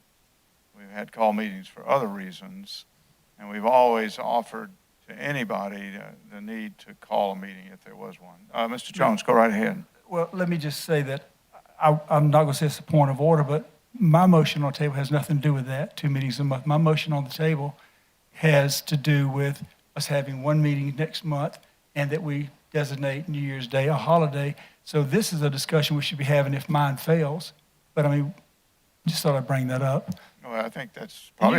you stated that a while ago, and you were correct. But actually, I do agree with Ben Connell's comments on what he said, but I think we need to get to that at the appropriate time, which will be after we see if my motion's up or down. Next point, any other comments? Okay, before we go to a vote, I would also point out to you that we're in a state of emergency, and the intent is to continue with 1 meeting a month. So it's a moot point in any event because of the COVID situation. Can I just say one other point, and then we'll get to that in a moment, which is we need to continue to improve our electronic signature here so e-meetings can be reliable, such as tonight, so that people don't have to attend during this COVID. Mr. Jones is ready to call the question. Is that correct, Mr. Jones? I will. Yeah, all right. With that, all those in favor, I'll restate the motion again. It's to add the New Year holiday and vote on this in January for the schedule going forward. With that, all those in favor of Mr. Jones' amendment, signify by raising your hand. And we have 3. That's Mr. Jones, Mr. Connell, and Mr. Tucker. All those opposed to Mr. Jones's motion, raise their hand. That's Mr. Bozard, Mr. Burns, Mr. Gardner, and Mr. Snodgrass. So the motion fails, but a very good discussion. Thank you, Mr. Jones, Mr. Connell. With that, we move back to the original motion, and a discussion of the original motion. Mr. Gardner, anything further to add on your motion? I have nothing further. Mr. Bozard, you were second? No. Any further discussion? Thank you, David. Go ahead. Sure. Just would add that I mean, I would entertain, and I may make the amendment, but I mean, I would entertain doing a similar schedule to what we did this past year, where we, from January to June, the intention was that we did 2 meetings a month, because as we move into the budget, that's one of the busier times, and the summer begins to, you get a little bit of a lull. I realize that the work of a council member is largely done outside of these chambers. I understand that. I live that reality. But I also understand there's a perception here, and I'm not trying to grandstand or anything like that. I just know that there's a perception here that when we're here twice a month, it helps create synergy among the team, as we're not every 30 days getting things done and getting things moving forward. That the public has the ability to come and to express themselves through public comment. And again, I realize that they can call me or call any of you anytime and express that. So I think there's a perception. I know Governor Carroll Campbell once said, you don't only do what is right, but you do what looks right. And so I think that is certainly something to consider. So that's why I would shy away from doing a full year of once a month. And as to Mr. Jones' amendment, I hated to vote against you, Mr. Jones, because I like you. You're a great guy. But I felt like precedent was we handle this business so that when the new council comes on, we hit the ground running. And also want to point out, it's official. We are meeting about a meeting. Just want to throw that out there. So I would offer the amendment that we meet twice a month, January through June, and then once a month beginning in July to finish out the year. That's my amendment to the motion. Second. Okay, we have a first. We meet twice a month, January through June, and this is irrespective of the COVID situation. Right. And then meet once a month, July through December. Now, I'd ask you all to look on page 31 in your electronic books. We're all talking about an ordinance that went back to 2013, signed by a guy named Tucker. Mm-hmm. You know that guy? Okay, so that's essentially what we're changing. If you look on page 32. 32. 32. All right, so the motion is before us, and we'll enter the discussion here in a moment, to go to twice a month through June and once a month thereafter. Okay, discussion. Mr. Snodgrass, lead Yeah, off. and I would just point out further, it was in my experience that even with going to once a meeting in the last part of the year, it was my experience that we had longer meetings, because there, especially August, September, the things just got backed up, and we had to cram a lot of things, whether it be resolutions, proclamations, things of that nature.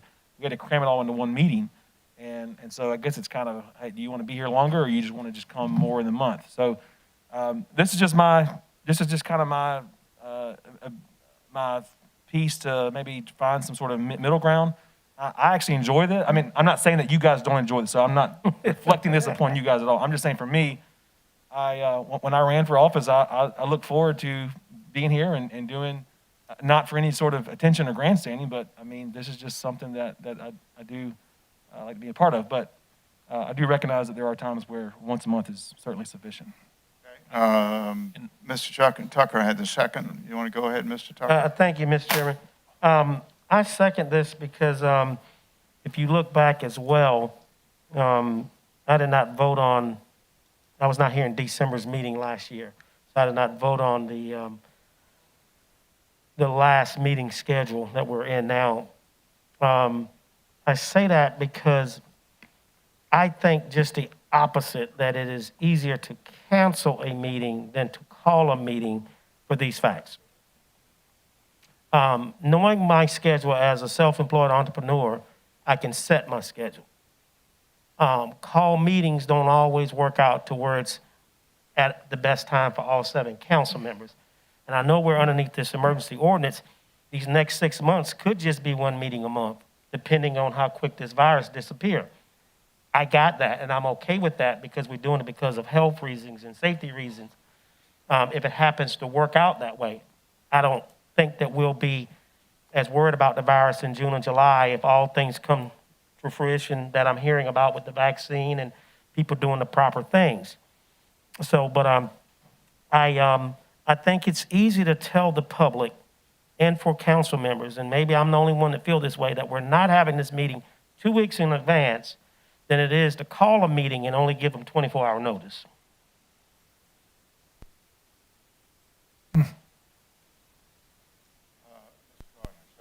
Mr. Gardner. I think that, this year, especially this year, has shown that one meeting, I think about the number of meetings that we had when there was one item on the agenda. So we have lots of those just as well. And going to Mr. Snodgrass' point of, to the constituents and stuff, being there for them and everything, well, tonight, not one emailed in and not one got up for the public part of the meeting. Not one. Zero. Zilch. So I think if, it was that important, we'd have a line of people lining up at the podium every night. And so I don't think that argument holds any water, so. Okay, other discussion? Yes, sir. And I look here, I love this guy like my brother. I'm gonna just tell you, that was not a fair assessment. COVID and the numbers going the wrong direction. What knuckleheads are gonna come here and stand up before us? And, my point is, if all the important issues that we're dealing with, if it was important to them, they'd show up. Or they'd email something in. They had that option too, and they didn't do that either. That's my point. Yes, Okay. Jimmy, Mr. Jones, please. Thank you. Mr. Snodgrass, I appreciate you trying to,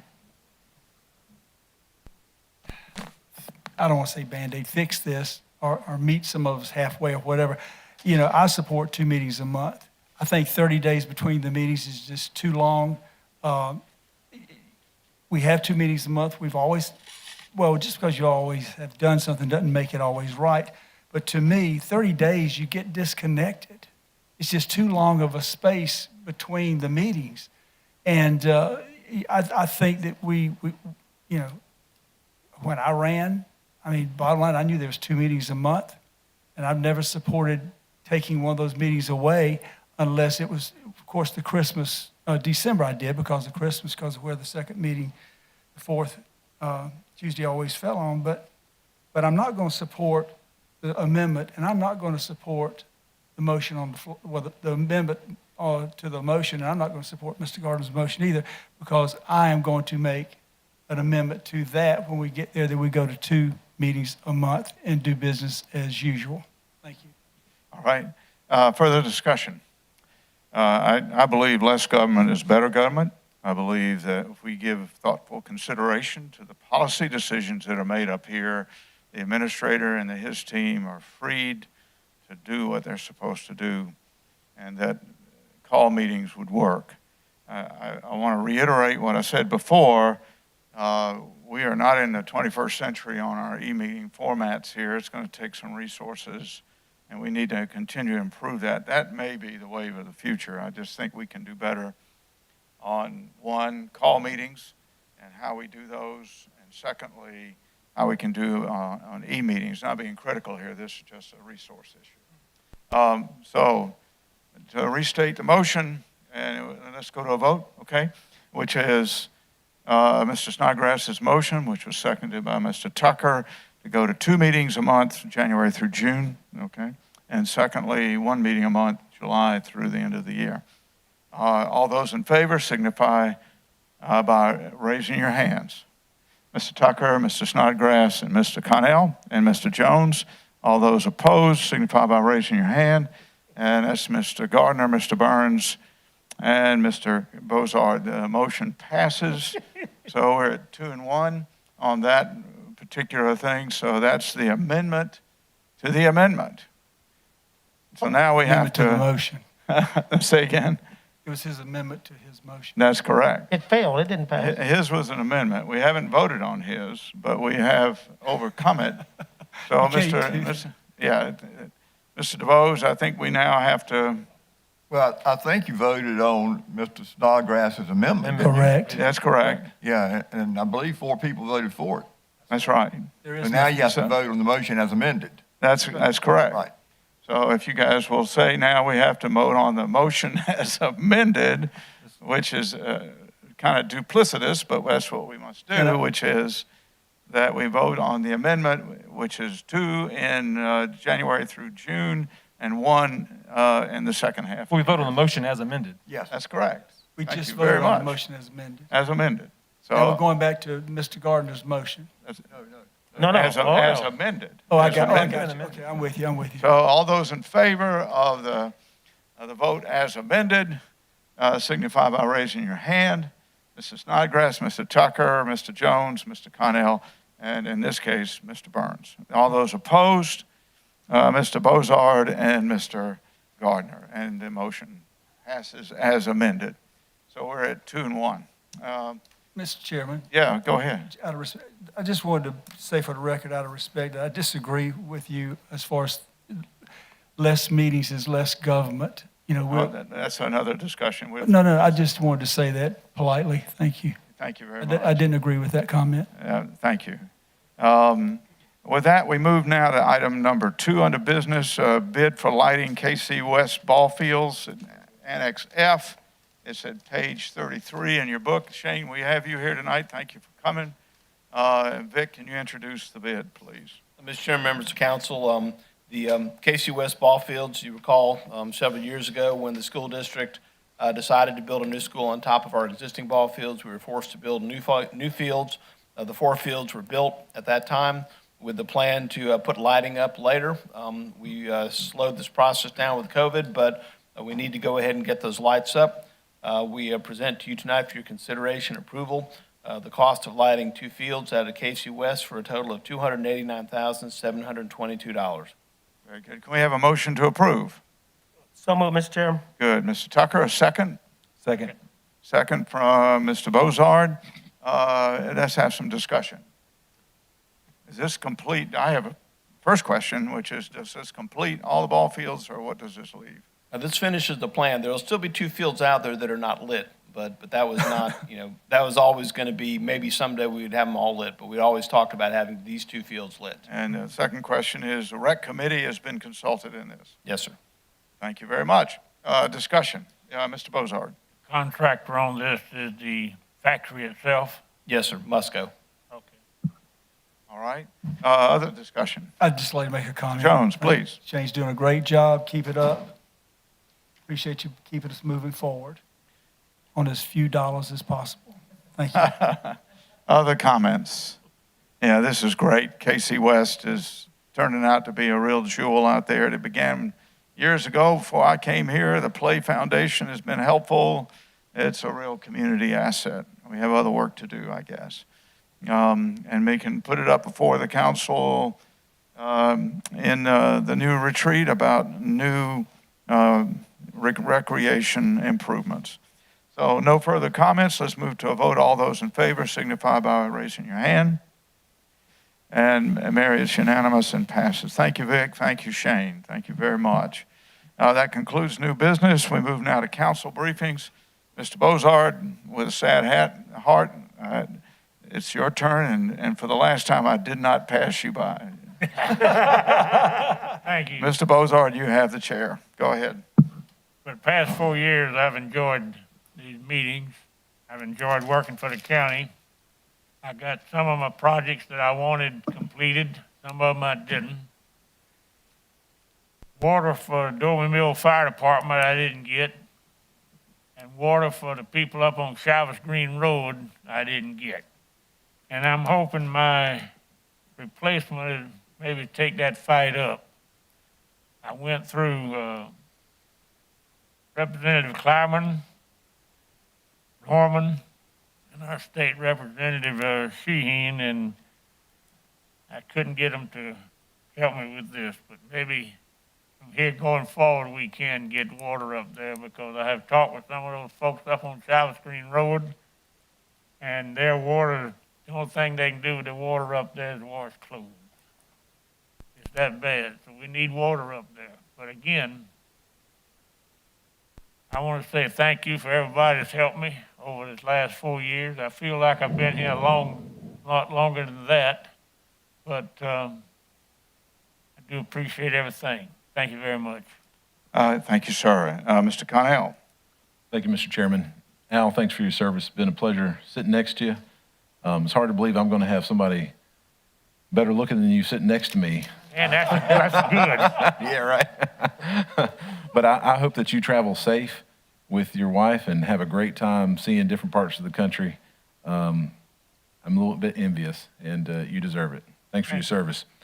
Mr. Chairman, I was also going to mention seeing the Camden Bulldogs and North Central Knights here tonight with all their coaches made me recognize and want to acknowledge one of my former coaches who just left the room.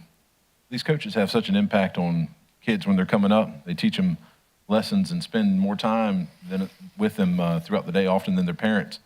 But Coach Tomley was here, and many times I know he was yelling at me and chasing me and my teammates all over the field to learn how to work hard and get stuff done. So I wanted to thank him. The Catfish Stomp was a great parade, great sense of community, and I appreciate the town of Elgin, Mayor Emmons, and all the council folks there in putting that together and helping people find some normalcy during these odd times. And I just wanted to say Merry Christmas. Thank you, Mr. Chairman. Thank you. Mr. Jones. Yes, just a couple things I want to bring to light. One, the Lights of Lugoff Christmas Parade is this coming Saturday. Saturday. Yeah, so invite everybody to come out. It's going to be a great time for folks. It's a really, really good parade. I've been on that committee for about, I think, 13 years. This is our 13th year. And it's sponsored by the Lugoff Optimist Club, which does a lot of good as well, too. And David, I just want you to know the reason I voted with you is because I knew if I didn't, we may be at one meeting for 12 months, and I certainly didn't want that. And I knew my 2 meetings a month was not going to pass, so I took the next best thing. So Thank you. I'm glad I'm the next best thing. next best thing. Yeah, I'm glad. Thank you. And also to Mr. Bozar, I can't say I always enjoyed sitting up here with you because I haven't. However, you're my friend. I love you like a brother. We've had a personal relationship, but I wish you the very best. And you and your bride, and I hope you'll have a wonderful time. And I'm sure we're going to be seeing a lot of each other. And I have much respect for you. I just want you to know that. Thank you so much. Okay, Mr. Snodgrass. Sure, Mr. Chairman, members of council, a few things I want to make you aware of. One being back at the beginning of the whole COVID season, obviously we did our grants that went to small businesses as well as nonprofits, but also there was the United Way of Kershaw County also applied for an additional grant through what was called the South Carolina One Fund, and they were awarded $65,000 that went into our nonprofit sector here in Kershaw County. And I highlight that because some of these are partner agencies of ours, and we recognize that government isn't the answer for everything, that there are needs for safety nets, and there are needs to care for the marginalized, and the government 100% is not the answer for that. But what is, and what we've seen here in Kershaw County, is a partnership. And as we've partnered with, whether it be Food for the Soul or United Way or other agencies, and so they went out on their own and secured a private grant in which places like Mental Health of America received $4,000, Christian Community Ministries received $8,000, Mount Moriah Outreach received $8,400. New Day on Mill Transitional received $10,000, and Food for the Soul received $12,000. Council on Aging received $4,000, and of course the Mobile Nutrition Center for United Way, they received about $18,000 of that. And so all of those agencies, just by their name, you probably understand what they do, but they were able to take that money at a time where the need was greater than usual. They were able to take that private funding and care for those in our community who needed it most. So I only say that because we partner with some of those. Those are some of our agencies. And so when you compare it to the overall county budget, we invest just a little bit into that. but you see a great return on that as far as the benefit of the citizens. So just I'm thankful for that. A couple constituent concerns that were able to be handled in the last 30 days. We have a light at the corner of Dicey Creek and Highway 1. Appreciate the city of Camden. Those are their lines. Appreciate them doing that. And as well as a constituent that lives on Scott Street. And if you know anything about Scott Street and around the area over there near one of the training facilities near Gordon Street, it's kind of a donut hole. They're surrounded by the city of Camden, but yet they're right there in the middle, and they're within the county. And there was a concern there about safety and a concern there about needing a street light. And so between a partnership between me and the sheriff's office and the city of Camden, we were able to team up and get some things done on that street in which those citizens feel safe and they feel secure. So really appreciate all those who helped me on that. Also, Mr. Carpenter would invite you to encourage you as we talk about e-meetings. Mr. Chairman's right. I think we can. There's a lot of opportunity with our e-meetings, and I know the staff of our communications department or IT, whatever we're calling them these days. I don't mean to give them more work, but I know they are super talented in other avenues. I've seen them do some really neat things. So I would invite you to just go and ask them, hey, this is what we want to do. How much is it going to take? And then come back and let us know in order to do e-meetings, and not just e-meetings, but to improve the access that people have to watch. So, right now we have one camera view, and so, how do you get different views in which people have a better experience to be able to be a part of their government while they're watching remotely? Mr. Bozard, been a pleasure working with you, sir. Thank you for your service. I know that you are a veteran of the Air Force, and so you're just a man of a life of service through that, and then as well as now in public service. So thank you. Always could count on you to ask detailed questions and to make sure that we knew what we were getting into as we move forward. So just Godspeed and God bless on your endeavors as you RV around the world, or around the country, or you may RV around the world, I don't know. And also just a blessed Advent season to our citizens, and blessed Christmas season as we move into that time as well. And that concludes my remarks. Thank you, sir. Very good. Mr. Tucker. Thank you, Mr. Chair. Al, I thought they were roasting you up here for a minute over there on that other side. I had to shake my head and figure out what they were doing, man. I want to say to you, well wishes, Godspeed, continue to be humble, and the Christian man that you are, enjoy your wife and family, and do what all you can while health allows you to do it. And do it with a smile, man. Enjoy it, because one day I hope to get where you are, a long life of goodwill and longevity, where you can travel. A lot of people your age can't get out and go and do things, so you're very blessed. And I have enjoyed working with you. I hope some of those things that you rattled off, that this council, with the new council member coming on, Mr. Brazel, that we can continue to look into those things and make some of those things happen, because you're right, those folks up there on Highway 5 and closer to the lake up there on Wateree do need clean water where they can drink it and cook with it, other than just wash clothes because it's red. So I say to you, goodbye, but not forever, and Godspeed. With that being said, I want to thank the gentlemen that are out here in this audience. I see Mr. Cato from the Director Detention Center, my main man, Mr. Keith Ray. Scott, thank you as well. There were some others out there, and of course the sheriff over here. I don't know why he's sitting over there by himself. that pretty lady's trying to keep him company, but it's hard. Thank all of you for your services, and I want to say Merry Christmas. Continue to be safe. I know we're going through a wave, but we are smart people. We know what to do and what not to do, and continue to encourage your employees and your staff to follow the guidelines. And I look forward to a new year. Merry Christmas to my colleagues up here and to your families. Ms. Mary, thank you. I will be aggravating you and seeing you And Mr. Carpenter, I would say to you that I think look like we're going to have more meetings than we probably want because of the budget that we're going to be facing. And I'm looking for a very detailed and heavy discussed fire budget because that's probably going to be number one on all of our lists moving forward. Mr. Bose, thank you always for your wisdom, and Merry Christmas and Happy Holidays to you and your family. That concludes my report. Mr. Gardner. Mr. Bozard, thank you for your service. I'm sure the people in your district appreciate everything that you did for them, as well as everybody in the county appreciates your service. It's been a pleasure working with you these 4 years. And I don't know how many retirements this is, but I'm sure it's not your first one. So, but congratulations. And, Thank you. Just happy holidays and Merry Christmas. Thank you.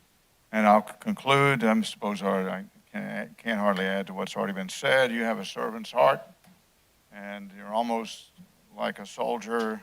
You understand what it means to move on, but you know what it means to serve. And it's the same in the Air Force. You're a little bit too hard on yourself, and I could go on about the things that you did achieve. To begin with, the Clean Community Act that you and Mr. Jones brought before us, and the airport, and. So I won't go on to belabor this, but you're a hell of a soldier for an Air Force man. It's been a great year. We're closing it out as we go into Christmas. Who would have thought we'd have COVID? Who would have thought we'd had a tornado? Who would have thought we'd be in the medical business up here? Who would have thought that we would have had to work to save, as the men here did, 300 businesses with a donation that we've made with a grant. It's been a heck of a year. New and better fire. Tax notices went out with no increase for fees or taxes. I don't know how Mr. Carpenter did it, but it was a work of art, and I want to give you thanks, Vic, for that. State of emergency continues in this COVID world. Shots will begin to show up, so I encourage you all to mask and distance, and when opportunity presents itself, get the flu and the COVID shot. And lastly, for Mr. Templer, we're going to beat Navy on Saturday. Over to you, Vic, for your briefs. Go ahead. Mr. Chairman, members of council, just two items. With the Christmas holidays upon us, as you know, the county will be shut on Christmas Day, the day before and the day after.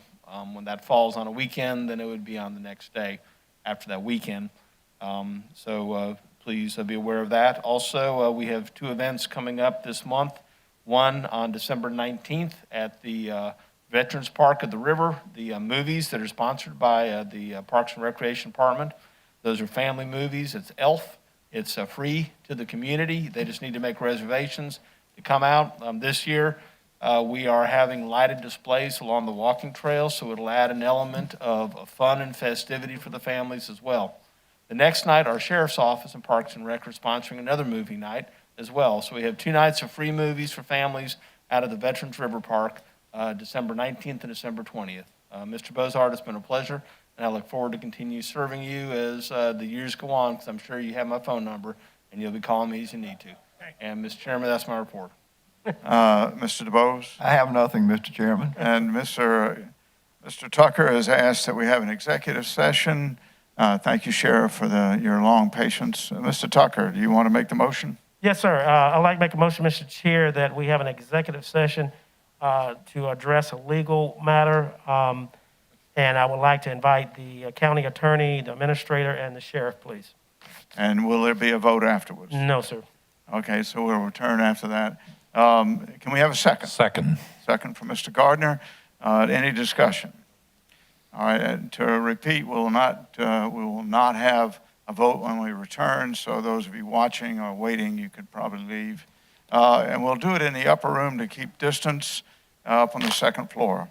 With that, let's have a motion to go into executive session. Let's have a vote. All those in favor? And we're waiting on Mr. Bozard. And that's unanimous, Mary. Thank you very Al's much. out of here. No more executive session.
back from session. We have a motion to adjourn. Motion made. Should adjourn. First and second, any discussion, no discussion, vote, all those in favor? All right.